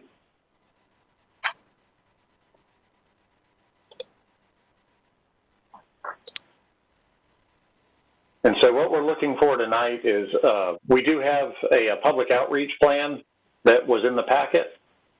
We'd like to continue forward with that, and then again, just at the discretion of the BPAC, sort of what you're comfortable with. I'll turn it back over to the chair. I think that we'll just open it up to discussion. I think I saw Commissioner Sell first. Yeah, so just for clarification, it sounds like we'll use the next month to receive public comment, and the BPAC would take formal action on this in the next, at the November, correct? So we'll just have a discussion today. I'm fine with that, and again, it's really up to the discussion of the BPAC. The one piece we are racing against is getting projects into the consultant queue so that we can get the design work started, so that we can be ready to go for paving season next spring. Okay. Or it could be back even perhaps, I'm just trying to think about what, well, I'm going to go right into my comments. Let Dwight deal with all that mumbo jumbo. So I have already provided this feedback to you, Paul, but for the public record, I would like to state, I think blunt person needs to be incorporated somehow into this plan if we are going to be making small modifications or amendments for the following reasons. You know, we've had some public comment on this and a process has already started. I know the BRT is interacting with this corridor, which is why I think it's important that we indicate if we do think that the facility needs to be upgraded, just like we did, you know, on Limeberry and we did on Crabtree Boulevard. Right now we have a conventional bike lane, and the public feedback that we received, it was around 500 people responded, and 84% of them were in favor of having a separated facility on that corridor based on the language that the city used to prompt them as an option.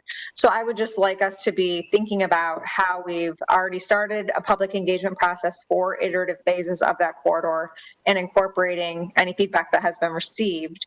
And however that lands up fleshing out, I'm open to that, but I think that we need to just make sure we're capturing that activity, especially if BRT is coming through. I would just like to make sure that the intent of that corridor is preserved. But obviously that would be a modification from what currently exists. So I don't know if we're making any changes in that spirit, but I guess, you know, Crabtree was just, for instance, called for a buffered bike facility, and now it is a separated facility, et cetera. So I think that this would be a similar flavor, but would be open to people's thoughts. Yeah, it'll be a little tougher to do just because we do have just about every possible other use at the curb, unlike Crabtree, which didn't really have much going on either side. And that's really, if there's a challenge to that corridor, that's what it would be. But if I can paraphrase, I think, just for the record, what we're looking to do based on your comment would be to elevate that from a conventional facility to a separate facility in the plan, with an eye toward any changes that come with BRT would recognize that as the baseline rather than the conventional bike lane. Is that correct? That would be my hope. And the fact that we've already kind of started that public engagement process with that flavor it could be confusing to the public to backpedal on that. You know, and then Bloodworth kind of segues with that because it's directly parallel with Person. I think that, you know, there could be opportunities to do a really nicely done neighborhood bikeway there as well. If there were too many obstacles, I don't want to go there because I have my heart, you know, I would love to see a separated facility on Blount or Person, but Bloodworth could provide a really great parallel corridor there. And I can tell you anecdotally that when I see families, you know, hanging out, they're on Bloodworth, not one person. Because it's more calm. So that's something to think about, because I know that was taken out of the priority list for the nearer term implementation.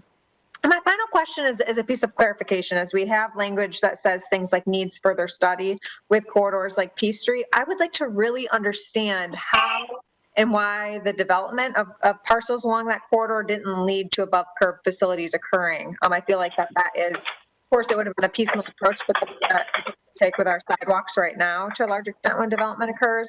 And with a lot of development occurring along there, a lot. I mean, we have condos going in right next to Starbucks. We have Peace Street that just happened. We have breaking ground right now in Halifax and Peace, and we have another rezoning for a 40-story. Wow, we could have had, you know, a half mile of above curb facility there. And now are we in this forever long ether of, oh, we just can't make it work because we don't have enough room between the curb. I'm just feeling a little bit frustrated by that, not with y'all, but just with the process in general, trying to understand that. So, Mr. Chair, I can answer that very briefly. It's because we don't yet have behind the curb facilities officially as part of the UDO.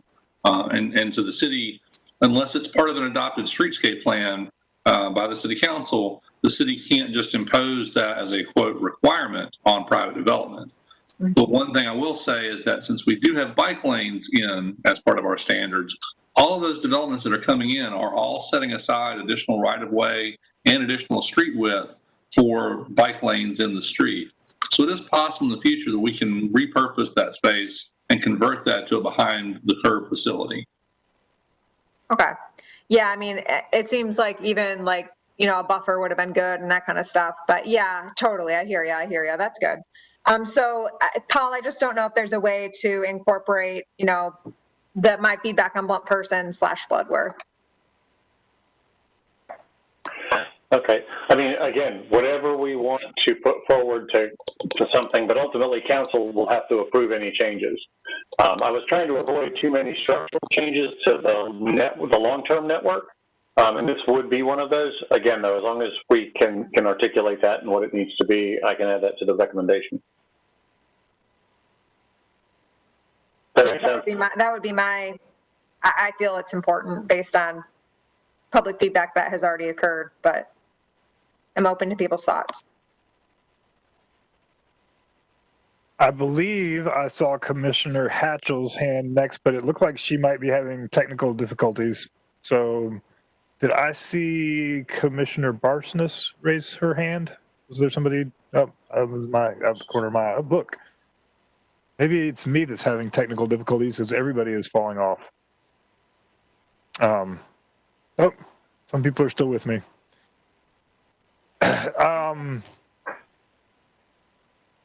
Is everyone seeing, I just got a note from Mr. Parrish that he still sees the slides from the presentation. Is anyone else seeing that? I see you. Yeah, I just see the grid. Okay.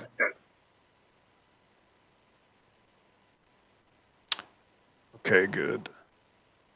So, in this brave new world, if we lose quorum because of technical issues, do we keep rolling or do we pause? How does that work? So, based on Robert's rules, if someone leaves the meeting without being excused, they are considered still a live vote at the table. So, automatically a yes vote on any motion that's put forward. Time to invest in good internet. And Mr. Chair, you had one. Okay, we got Elizabeth back. I had a request for a public comment on this item as well. Please allow her to speak. I believe it was Mrs. Gellenbach. Gellenbach. There you go, Mary. Okay. Hello, everyone. And I'm assuming you can hear me. Yeah, thank you, Dwight. Yes, again, this is Mary Jo Gellenbeck, and I just want to make a comment about the West Street path forward that Paul Black presented. I live in the Bloomsbury neighborhood, and I'm a uber fan of the new West Street connector that runs under Wade Avenue. It provides me with a very safe passage to downtown Raleigh. So I'm able to access a lot of the businesses and community down there because of it. So uber excited about that, and I highly support it. But I also want to point out that as a car driver, when I am using Wade Avenue and I'm traveling west, I'm approaching the bridge and heading to downtown, the pedestrian and bicycle warning sign is actually placed behind a post, and I think it could be a light post. It should be in front of it. You cannot see the image of the pedestrian, and therefore it cannot fully warn drivers that they are approaching a pedestrian and bicycle crosswalk. And that area is very dangerous. There is almost a blind curve to it. I use it. I'm a bicycle rider with confidence, but the riders that I roll with, they are not, and they're stopping, and it's creating confusion between car drivers and bicycle users that are not as that are interested but concerned. And I also want to point out, as a car driver on Capitol Boulevard using the Wade Avenue exit, as I use that avenue to enter onto Wade Avenue, there is brush, for lack of a better word, but plant growth that blocks the view of all approaching users on that connector that runs under Wade Avenue Bridge. And you can't see people on bicycles or people who are pushing baby strollers or people who are walking, approaching that crosswalk that goes over the Wade Avenue entrance or exit. I don't know. You're going to basically be traveling westbound. So I do want to bring those things forward. Thank you for your time. And we can certainly have somebody take a look at those things immediately. Thank you for bringing those to our attention. Awesome. Yeah, thank you. I think we should follow by email to make sure we have that written down. So I would encourage you, Mary.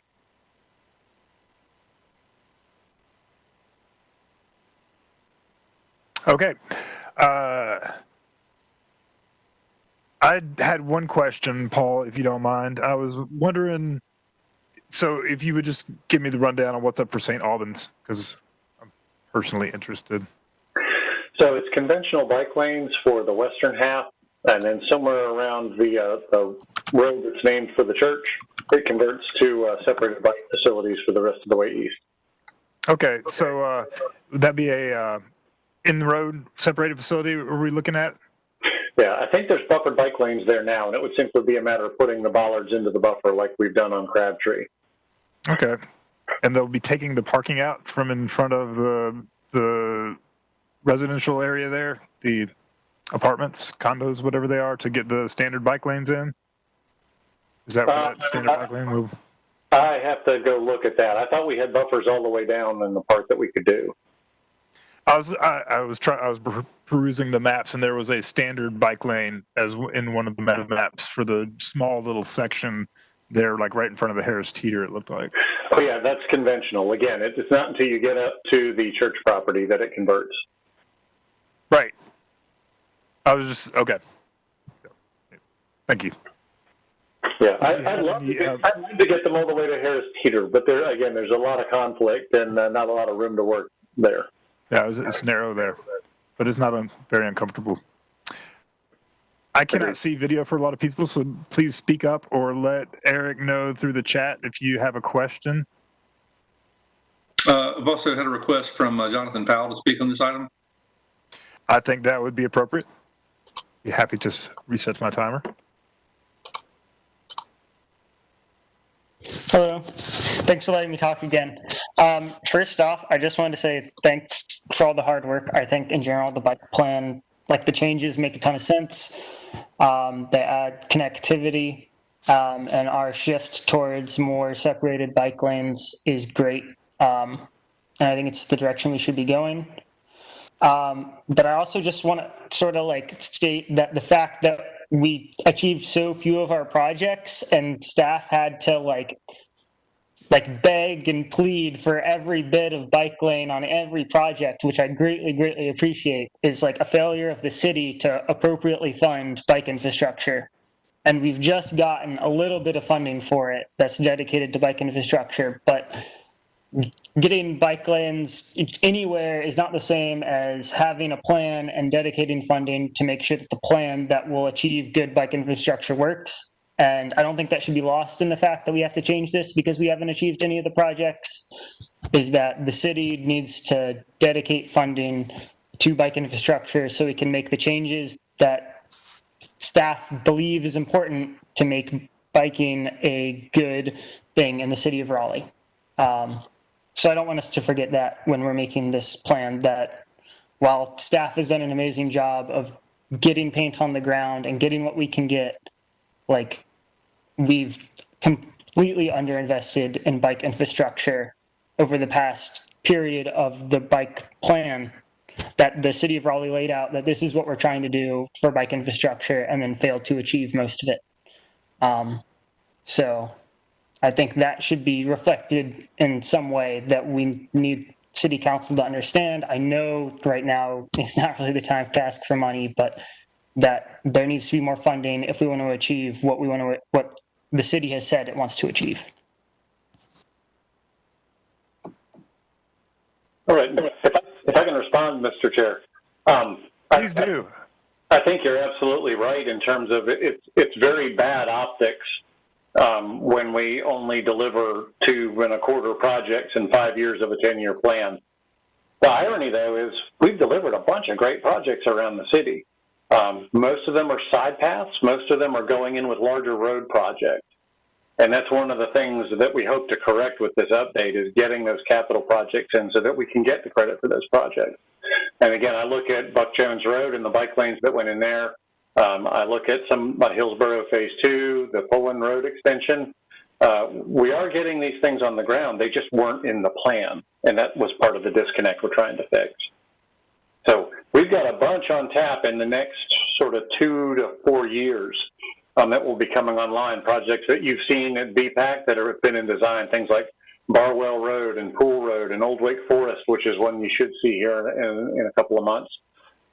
There's lots of great side path stuff happening around the city. Again, it's not in the priority plan that we're not getting credit for it. And Mr. Chair, Ms.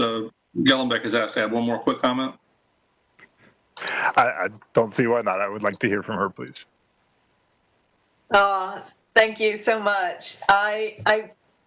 It's a continuation on the West Street pathway or path forward, and it's regarding the traffic light at West Street and P Street.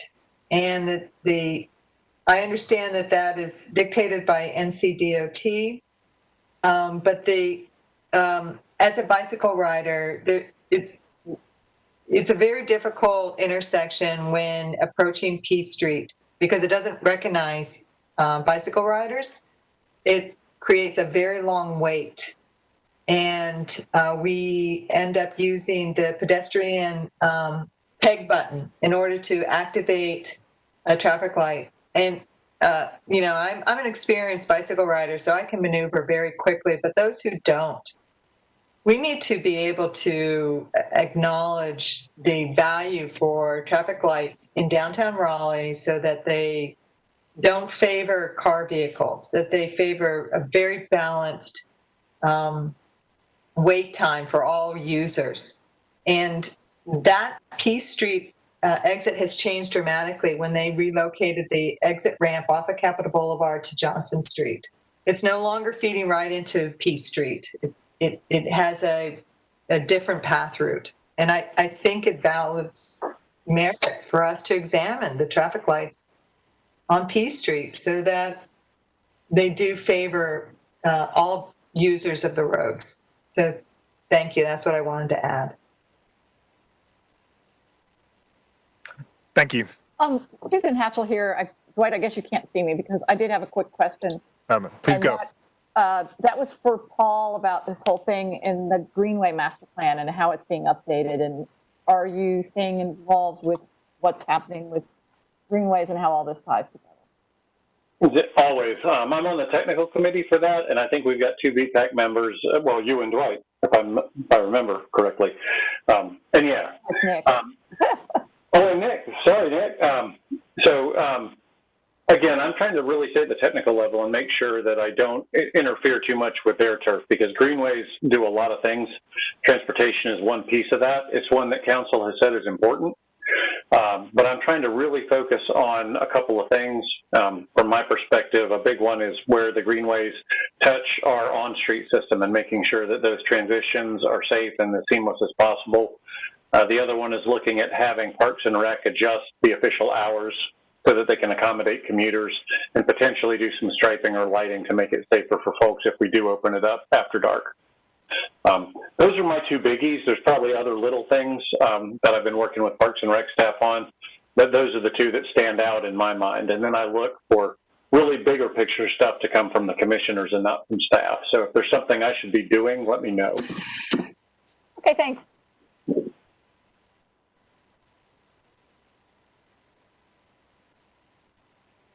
Did anybody have any other questions? I will say to Mr. Powell, like anybody that always finishes their comments before their 2 minutes is up is welcome at public meetings. So that's always nice. But I share your concerns, and the council dedicated this bit of money specifically for a protected and connected bike lane. And I was concerned about this from the get-go, but I think Paul has done a good job of identifying the network connections that he wants to make and prioritizing the feasible projects that connect to that network. So I do want to make sure that we start a larger conversation about how much effort we're putting into standard bike lanes. I'm not convinced that they are worth the effort that we do, but I don't think that that should be tied to this discussion. So I believe we're looking for a vote on this topic this month, and we need to get this moving out to the public comment period. Is there anything that staff would like to add, Mr. Lamb and Mr. Black, before we look for a motion? I'm good. Okay. Is there any comments or questions before we wrap this up? Susan Hatchell moves for approval. Well, can I move to have a friendly amendment to the what we submit to council? If folks are open to it, I would like to move with the addition. I don't know how to. I'm sorry. I'm getting tired. But how do we voice the separated facility on Blunt in person? I would like that be considered to be upgraded within the plan to be the feasibility of a separated facility be determined Blunt in person. And I don't know, Paul, can somebody help me out? So actually, let me speak to that. I don't know that since we've already got facilities in place along Blunt and Person Street, what you're requesting is basically I would consider a slight upgrade of the existing facilities by installing bollards. Right. Let us go back. I don't think that needs to be added to a prioritization. I think we should be able to look at doing that in the context of adding bollards in other places as well.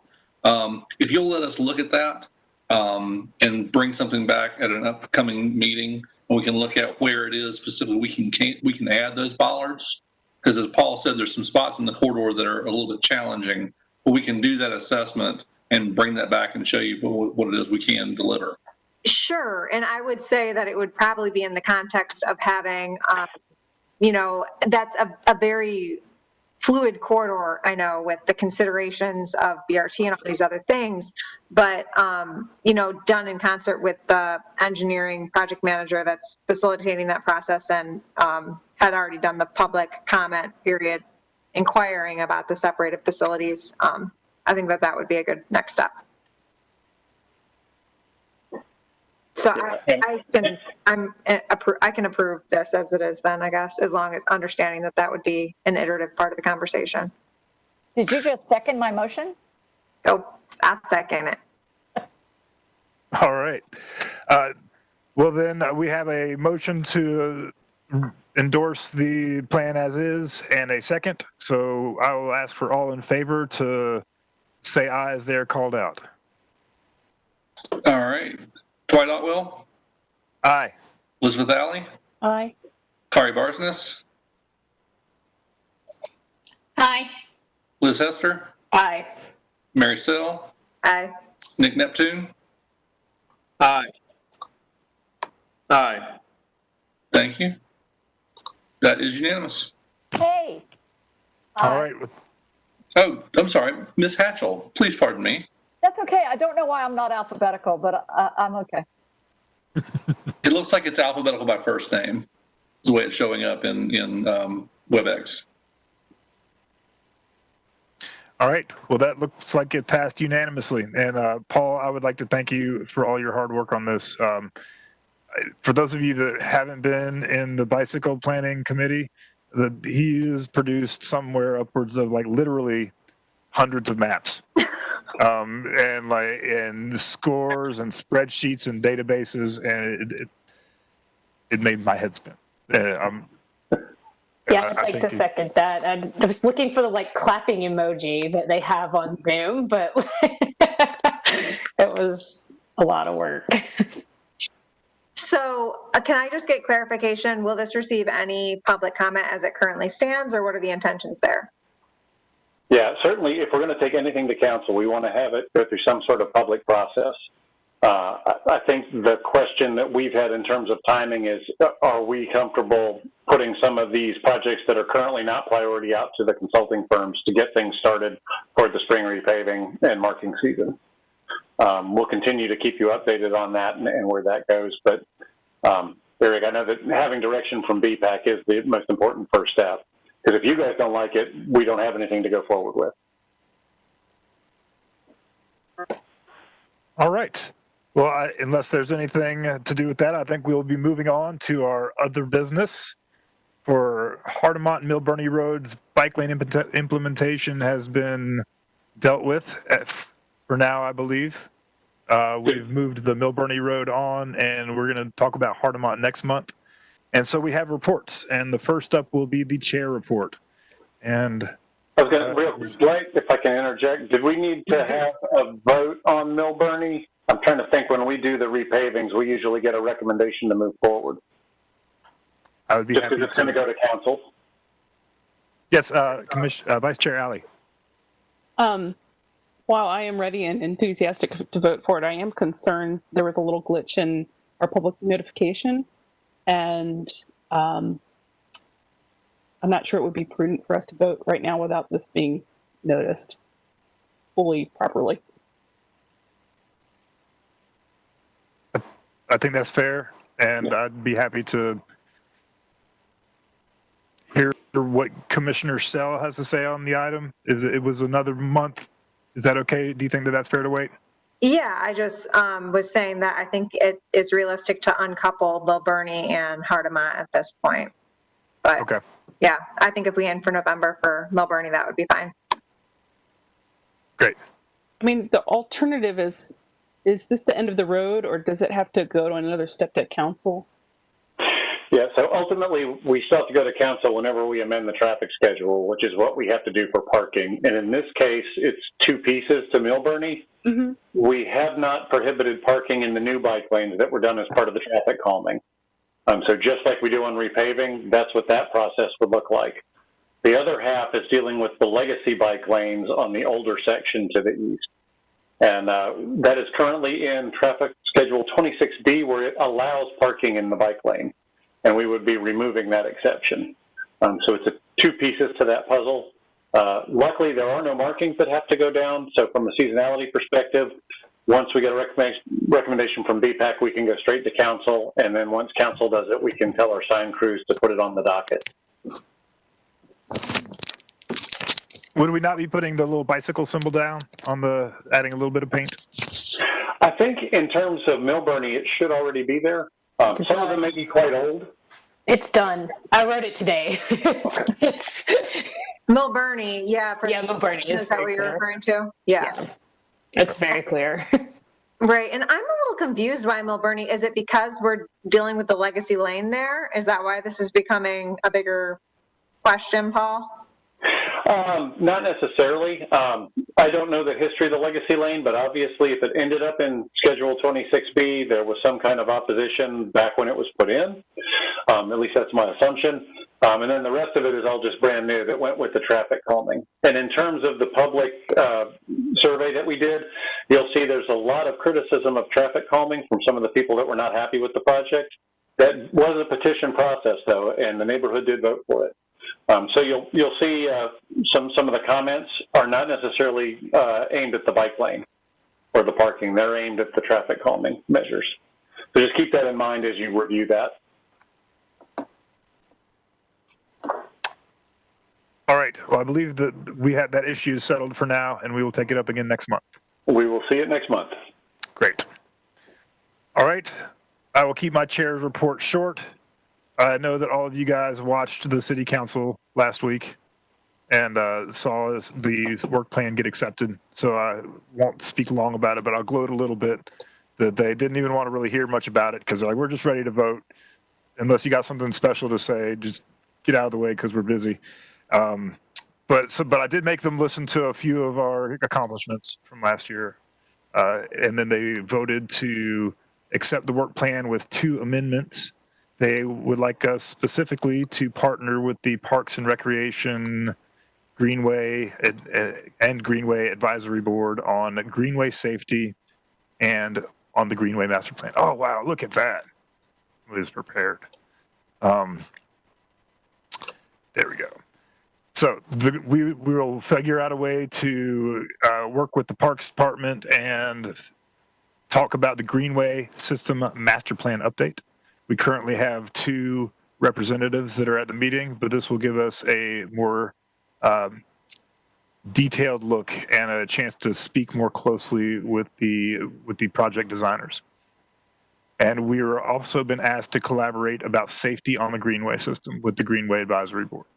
And I have reached out to the Greenway Advisory Board chair, and we had a meeting scheduled that did not go through this week, but Vice Chair Alley and I will be continuing to nail that down and determine what that collaboration looks like. So if you would like to have any special input on any of these, I think that we'll probably work through Nick and the outreach committee to start working on some of these relationships, but this will just be an ongoing conversation as we will be developing our priorities here over the next month. And Mr. Otwell, we've already reached out also to Parks, Recreation, Cultural Resources staff. There's been some efforts that have already been made on that front. So when the commission takes this up, we'll be able to bring that information forward and show you the measures that the staff and the Parks and Rec Board have already made. And this is specifically with respect to the safety. Correct. I'm super excited to hear what's been going on. I really look forward to that. So thank you. And I'm just going to cut it off there. I could talk about all kinds of stuff, but let's see if we have any committee reports. Since it's not listed out for me to read off, I'll just do it off the top of my head. Pierre's not here, so he will hold off and not give a report this month. Vice Chair Alley, does the policy committee have a report this month? We did. We met last week and reviewed again some kind of working methodology for approving or denying or approving with conditions sidewalk closures and by extension bike lane closures. We're not quite there yet, but we are making some progress, and Paul's producing mighty maps for us as well. So keeping him busy. We also looked at our work program for the year. An interest in collaborating with our signage and markings staff on intersection design, mid-block crossings, particularly with an eye towards ADA compliance, and collaborating with school safety, and then also looking at the data sets and kind of information gathering we'll need to do to prep for a Vision Zero planning effort in the future. That's it. Thank you very much. Any questions for Vice Chair Alley? Commissioner Neptune, is there a committee outreach report for the outreach committee? Yes, sorry about that. I hit a button and my screen turned all upside down. In brief, the outreach committee got together back on Thursday, the 8th of October, and had a lively conversation with Ms. Gellenbeck. Mary Jo, she joined us to discuss the Hardymont road bike path and, the ongoing dialogue around all of that. And we reviewed our recently approved work plan. in detail.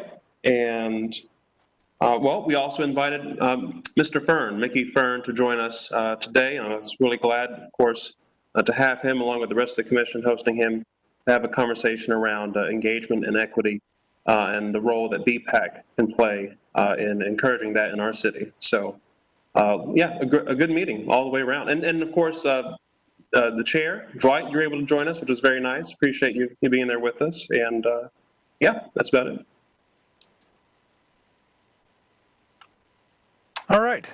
Thank you very much, Commissioner Neptune. And we will look next to staff reports. And Mr. Lamb, are there any staff reports this evening? No, you covered the update on the council action on the work plan. I'll look to Paul and Barbara if there's anything else we need to share tonight. Yeah, I have a couple things I wanted to share. A couple different initiatives coming up in the micromobility world.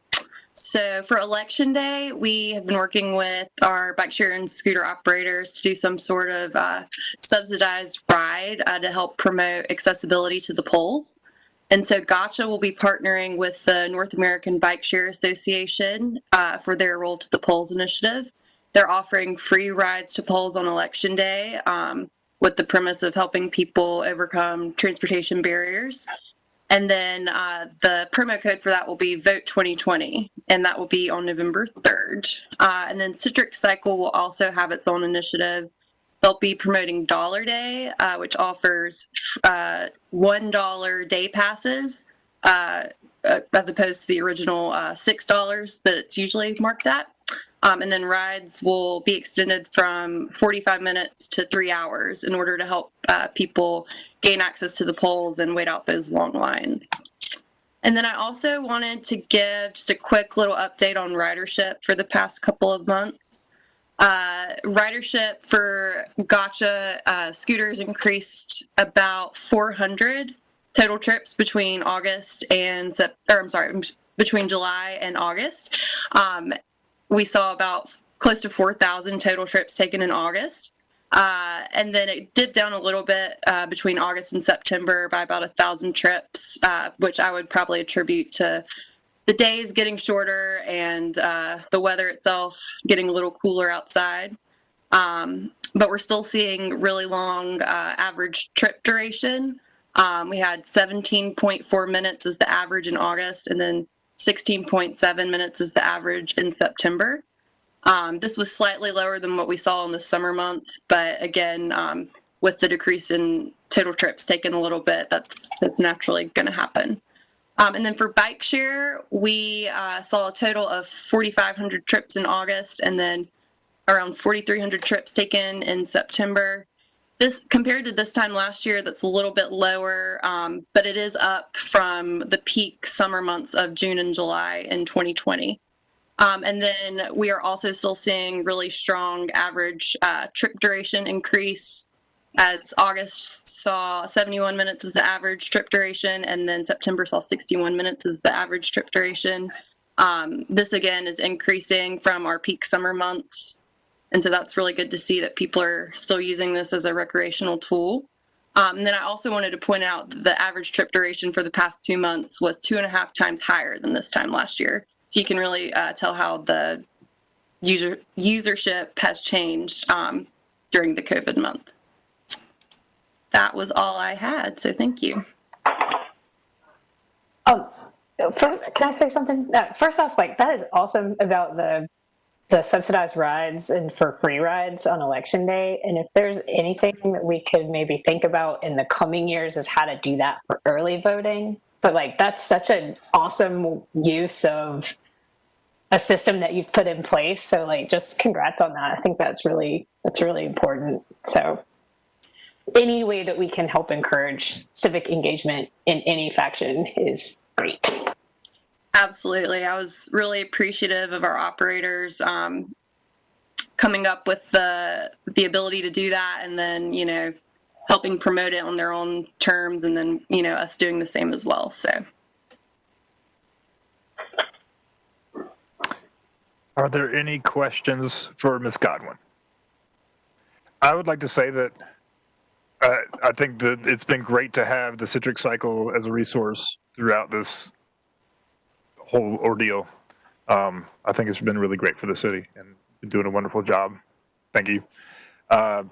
Did you know that you have some private competition? I saw a bike share station for an apartment complex stationed right off the Greenway Trail. I took a couple pictures. I'll send your way. It was like 5 bikes in a little shack right next to the new stuff on Glenwood near the Beltline. But they don't look like they're getting nearly the use the years are. So I've seen a picture of it. I haven't actually seen it in person. I'm not sure if any of those are e-pedal, so we've still got that. No, not at all. No, they're not nearly as cool. E-pedal is where it's at, let's be honest. All right, I've only got 2 things, and again, for the sake of time, I can be really, really brief. One is I just wanted to let people know that a major Greenway connection happened over in Morrisville a week or 2 ago.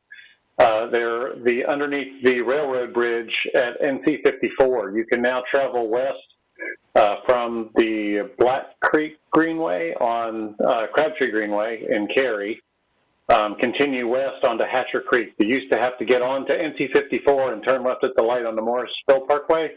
You can now go completely under both 54 and the railroad bridge to the Hatcher Creek Greenway and get all the way over to Davis Drive. So a great regional connection. There's just a small span now from Davis Drive over to the existing Panther Creek Greenway, and it'll give us another access to the American Tobacco Trail in Durham. The other one is we are doing walk assessments for the last part of downtown with the COVID restrictions being lifted a little bit more. As long as we keep them to 10 people or less and we are outdoors and masked, the city is saying we can proceed with those. We had one scheduled for today. We only had one person signed up and asked if they would be willing to come back next week. And rather than break up Lenore Street into 2 pieces, we're going to be doing it as one next Tuesday, the 27th. In the morning. So let folks know if anybody's interested. They're welcome until we get to 10 people. And then we have to draw a line. There will be another one the week after, the first Tuesday in November. So that one will be for South Street. And there is a staff walk that will be looking at connecting Dix this Wednesday, but I think that's just for staff at this point. So looking ultimately, though, at the beginning salvo of that whole east-west connector, we are looking at the pedestrian element, and that's going to be going on in the next 3 weeks. Mr. Black, would you be willing to send the commission a reminder or a link to the information about those walks? Will do. And again, B person on our staff has been the lead to put those together. Oh, excellent. Well, I will bother her with it then. I'm not sure how much bearing the kind of observations that come out of those will have on CIP planning and things like that. But I think it'd be great in the era of COVID to, if their outcomes are really important, to give people a way to provide input. For example, like, this is my passion, but I'm not going out with other people, nor do I have childcare. And, thinking about like the roads that you're going on lead, in populations that Mr. Fern reminded us are not apt to come to these meetings, right? So goes right past Shaw, for example. So if we get towards a point where we are actually going to improve those roads, I think, a broader effort and engagement is warranted.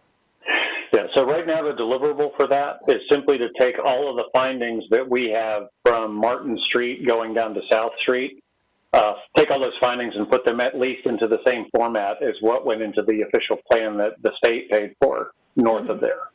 And we do have some actual implementation things coming out of that plan. Those are state funded though, right?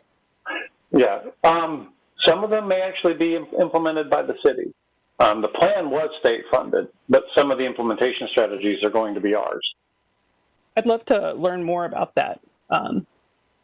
Because, like we can all go out and walk and find things that need improvement, but they don't just get fixed. So I would love to figure out like what the barrier to entry is there and what we could do to knock it down.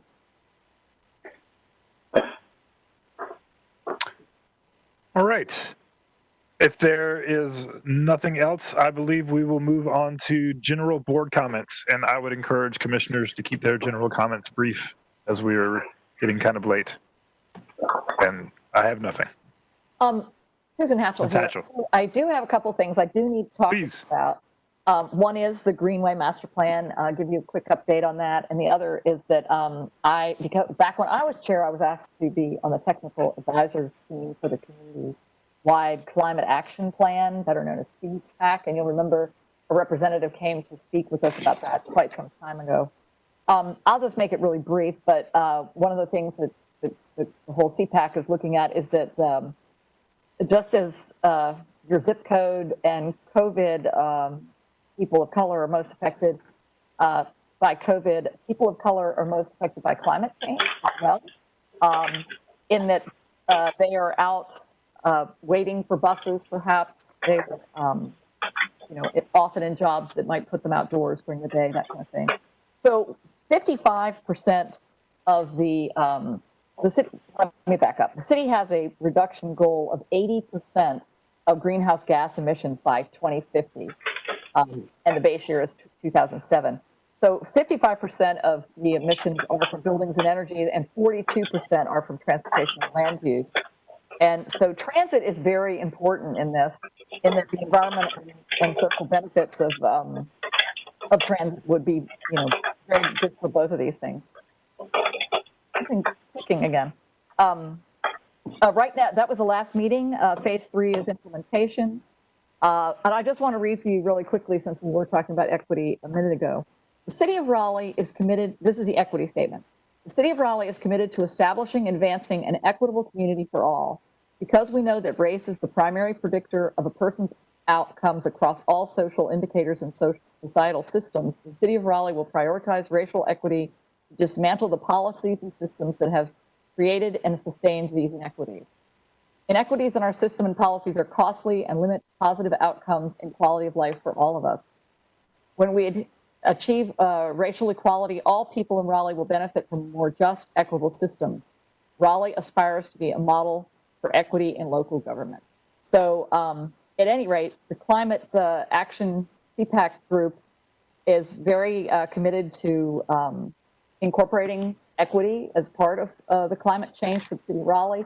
And the last thing I'll say about that, we're going to meet in 2 weeks again. I've asked them to come speak with us again because I know Commissioner Sell had asked about how we should be talking about climate change as part of alternative modes of transportation. A solo-driven SUV vehicle has about 1.8 pounds of CO2 per passenger mile. A car driving solo has about 1.3. A carpool with 3 occupants has about 0.4. A bus that's 3/4 full has 0.25. And a person walking or biking is 0. So I think that and I kind of, on all this transportation stuff, I told them, I said, we need to talk more because I think making sure that our transit planning and our bicycle and pedestrian network are working together is really important. So that's all I have to say about that. Unless you want to hear more, I think we really should have the CPAC people come talk. But I also did, I am also your representative to the Greenway Master Plan. And I did want to let you know a very brief update on that. We had the meeting on that one September 30th, and now Nick is involved in that one as well. Because of COVID and the public input process, the timeline has changed a little bit. It is supposed to be completed by early to midsummer next year at this point in time. The draft plan will be out this November, December, and the public engagement period has changed, and some more will be coming up with open houses.